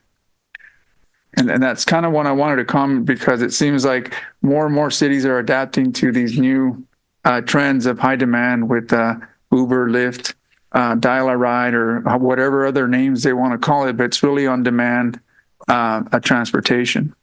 Right. When it comes to reporting these numbers, the same way I came up with the slides and I got all the data, I can also report those numbers when I turn them into Marcella and Sochi. I can also send an email over to our city manager so that he's aware of what's going on every month. And I can send it the same way within a graph so that everybody can see what the growth is looking like from month to month. If not, I can do it every quarter, depending on what will make things easier, so that you guys can make sure that you guys are seeing the numbers the same way that we are. Like I said, there may be certain sectors of the community that really depend on the system a lot more than others. It's just looking at the data will tell us, hey, you know, this route here isn't really being productive. We are circling around, expending resources. We should concentrate this on something more of a on demand, maybe. You know, again, I'm not trying to take away transportation. We're trying to enhance transportation to accommodate it to the evolution of how people want transportation. Right. And I don't have a problem with that either. My biggest thing with MV and with the city of Madera is I want to help the city of Madera to have the best transportation within our city. You know, I want our city to stand out above other cities. And whatever it's going to take in order to make our transportation department better, then we're willing to do it. And as people start getting used to the idea of transportation, you know, we're starting to really get more that Measure T, you know, trying to get more active transportation, more ways of connecting our transportation, not only to downtown, but to other areas of our community.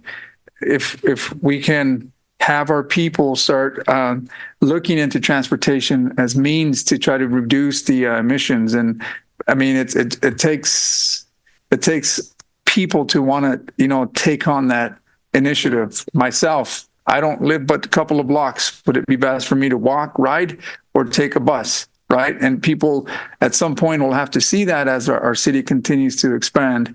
But transportation is certainly a very important, vital way of getting people around through our community. Those are my comments. Councilwoman Mejia. Thank you, Mayor. Thank you for the presentation. How can users ask questions or express concerns directly?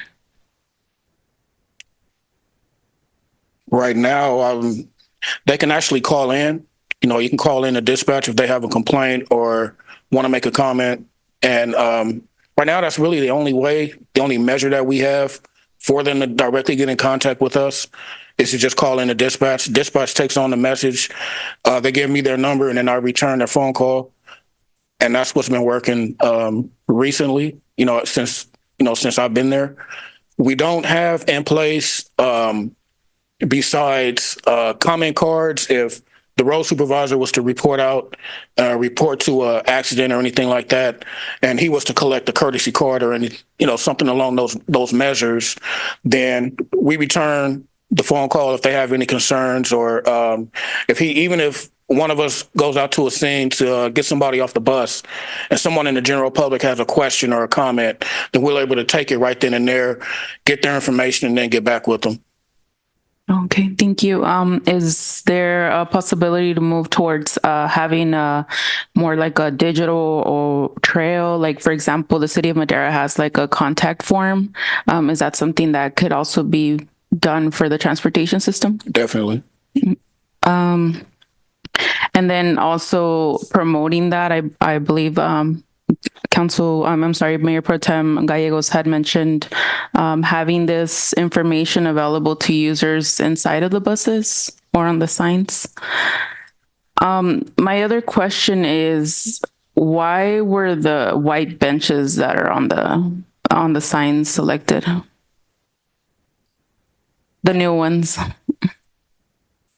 I didn't have any input on the bus benches or any of those, so I would have to get back with you and answer with an answer. Okay, yeah, just because I've been receiving a number of complaints on those. And then can you talk a little bit more about what does the road supervisor do? Well, actually, I can have my road supervisor come up and explain it. That'd be awesome. Thank you. Council, Mayor, how you guys doing? Good. Testing. All right. So I am the road supervisor for Madera Metro. What I do right now is actually I'm in charge of training. I deal with training, and I respond to any incidents or accidents that happen on the road. But I also go out and I make sure that all the drivers are doing what they're supposed to do. I do road checks, ride checks, which means I'm actually following them in my little egg, my little white little car there. It says supervisor inside of it. I do time checks to make sure all the drivers are going to their time points correctly. They're not running hot. Make sure they're not running ahead. Make sure that if they're running behind, to make sure that they get to where they're supposed to be. Like I said, also I'm in charge of trainings, like training the new drivers that come in. It's a pretty lengthy process. If they come in, like Vince was saying, they don't have a Class B. If they're starting from scratch, we do a whole week, 40 hours of classroom training. After that, I teach them the pre-trip. We go over the pre-trip, bus familiarization, how to use the buses, how to, load somebody up who's ADA with a wheelchair. And I was going to address earlier about the vans, the training they go through. There's a certain way that the wheelchairs have to be secured. We got these tie downs, we got the straps, the shoulder straps, the waist straps. There's a process that they have to learn and that they'll be proficient at before they can be signed off to actually go out there and drive the bus and get somebody on or the van. So I teach them actually on the bus and on the vans, and that's what I've actually done recently with the with our new drivers. Yeah. Thank you so much. You're welcome. You're welcome. Those are all my questions. Okay, Mayor Pro Tem. Okay, don't go too far. So the question is, our vans take wheelchairs or is it just our buses? Sorry about that. No, the vans do take wheelchairs as well. They're a little bit compact. The vans that we have now, they're a little compact. So really only one wheelchair can really fit at a time. And that's with putting the middle seat up. It is compact, but we are able to fit a majority of wheelchairs, normal size wheelchairs in there. We have had issues with, wheelchairs that are more wide, because of the compact size of the van. But the buses, we've have had no issues with really any type of wheelchair. We have had issues with like big scooters in the past, like really, really big scooters. But we've gone through training and we've gone through things with the drivers to, how to properly secure stuff like that if they ever come, pick somebody up at a stop that has a very large, scooter or a wheelchair. Yeah, but there are securements in the vans. Okay, thank you. So a question, I would encourage my colleagues to ride the transit. The time that we have on our schedule is a time point where it's just estimate. The drivers that do that time point, it is pretty intense. And that's, it can't make the time point if we're picking up a wheelchair because it takes time to get that wheelchair strapped in. And so I had talked to the city manager about after I rode, it was, it's impressive we haven't had any accidents on the drivers trying to make those points. Those times are really tight. That may be something we need to look at. Not just that, I know they're time points, but if I think it's going to hit this stop at this time, and that's your little stands with little seats, and it's 100 outside, and we need more. I think our community needs more of a time set of when they're going to hit certain areas, because it's not going to be good to be standing out in the heat, especially if you have little ones. That was just a suggestion. The last thing I have is in our contract, it is stated that MV is going to help assist marketing and promoting our transit system. I was at the Little League Diamond the other night, and I asked several families, quite a few, and most of them, I didn't have one that knew our transit was free. They had no idea, and they've lived in the city of Madera their whole life. So we're doing something wrong if our community does not know this is free. And ridership would increase, I think, if they knew that, like Councilman Rodriguez says, to enhance what we have to get the word out. And if that's attending this event with a booth, letting that community know that we have free ridership, it's important that we're out there at certain events to let this community know. And then maybe that's something we need to look at the time frame, because a lot of our ADA community members, we have one who's an ADA commissioner and a TAB commissioner. She comes to meetings, and our meetings last a couple hours, and she can't get back. So there's issues when we maybe can overlap. I say again, but it's NV overlap sometimes, that we can accommodate now that we have the vans, maybe be a little later, that if there's meetings like that they can attend, because they already know I can't do it, especially when it starts to get hot. They can't wheelchair back home. And so I'm hoping that we can maybe collaborate with our staff on getting some flyers out there to be out in the community, get some information. I know we're handing flyers to people who are riding, but those people already know. We don't have the rest of this public that knows that it's free and it's a loop system, and get on and go for the loop. Excuse me. That's all I have, Mayor. I definitely agree with you there. So Thank you very much for the presentation. Who knew that we were going to be discussing buses and dollar rides into the late hours? But thank you very much for your service. I just want to make one more comment. I want to make sure that our staff who are driving the buses are safe and that there are no issues. So if there are issues, let us know, because we want to maintain a healthy and viable staff. And thank you for everything you do for our community. yes, sir. Thank you. Thank you. One comment, my RVP, my regional vice president is on, Mr. Peter Edwards, and I wanted to give him an opportunity to say a few words. Absolutely. Good evening, Mayor and City Council members. Can you guys hear me? Yes. Yes. There's a lot to unpack, and I was taking notes as you guys were making comments. One of the things I wanted to point out as far as the ridership numbers, all agencies that we've been dealing, especially in California, coming out of COVID, we've all seen a real slow to get back to the pre-COVID numbers that we experienced as far as ridership.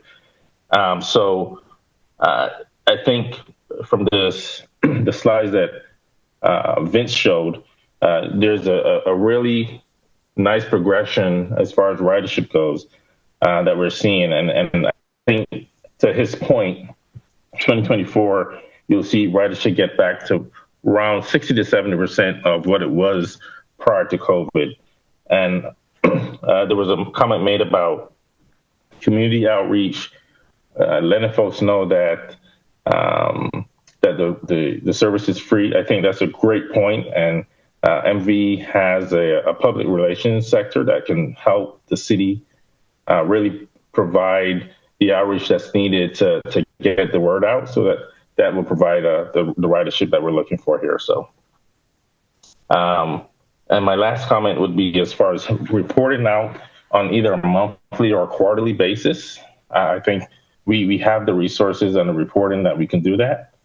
We can either do it in this format where we come to the city council meeting and provide that information, or we can provide it to our day-to-day contacts so that they have the information to share with the mayor and the city council. So again, thank you for the opportunity for us to partner with you. Looking forward to growing the service together. Thank you very much. Thank you very much for your presentation. One last thing, Vince, we have a beautiful lady in the audience. Is she part of our team? This is my beautiful wife. Oh, okay. She is. She's making sure you make it to work. So thank you very much. We will now move on to item F. Council member reports, announcements, future agenda items.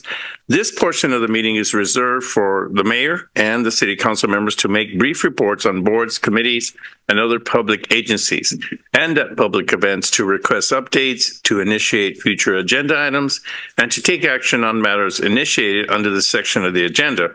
Under this section, the council may take action only on items specifically agendized and which meet other requirements for action. Mayor Pro Tem. thank you, Mayor. I just wanted to do a shout out to our staff. It's starting to get warm, so thank you for hanging in there with the community that are making phone calls left and right to Public Works, and I'm sure Finance on the new billing system, and PD and Fire and everyone across the board. Also, to shout out, this month is mental health. We heard from Pequeños and Picardios about some of our students. It's not just students, it's everyone in our community that sometimes do just a self-check, well-checkedness on making sure that they're okay. Mental Health Awareness Month. That's all, Mayor. Thank you. Mr. Rodriguez. Mr. Mayor, I have nothing to report. Thank you. Mr. Montes. I also want to say thank you to staff. I think, Joe, I think that the basketball courts at McNally, I think they might have been rigged because I couldn't make anything. I'm just kidding. I appreciate that event. The ball, and thank you. Was too air in the ball. Too much air in the ball. I'm just saying. But no, I do appreciate Envy for coming down. I do appreciate the community. I didn't get as many comments as some of my colleagues, but I do always encourage the community to reach out to Councilmember Gallegos if they have any issues. I'm just kidding. I do that though. But thank you for everybody's time and everything you guys do for the city. Councilwoman Mejia. Thank you, Mayor. I would like to congratulate Pan Valley Institute for their wonderful new Yavi event that took place on May 3rd. I had the opportunity to attend. I saw that a lot of dishes sold out right away. I think it was really welcomed by the community. Having this celebration of culture, authentic cuisine. I recently saw a video talking about some of the worst cities, and they had a high number of fast food places. I was hoping we wouldn't be on there. So I was happy to see a celebration that really highlighted the traditional, authentic cooks in our community. And I believe that they are planning to do this monthly. So congratulations to them. I know that there's a lot of enthusiasm from our community members trying to have events, similar events that where they have vendors. There are a lot of barriers as far as what the rules are. And I would request from the council that we have our planning department do a community workshop where we educate the residents on how to go about that process. Can I get support for that? Yeah, absolutely.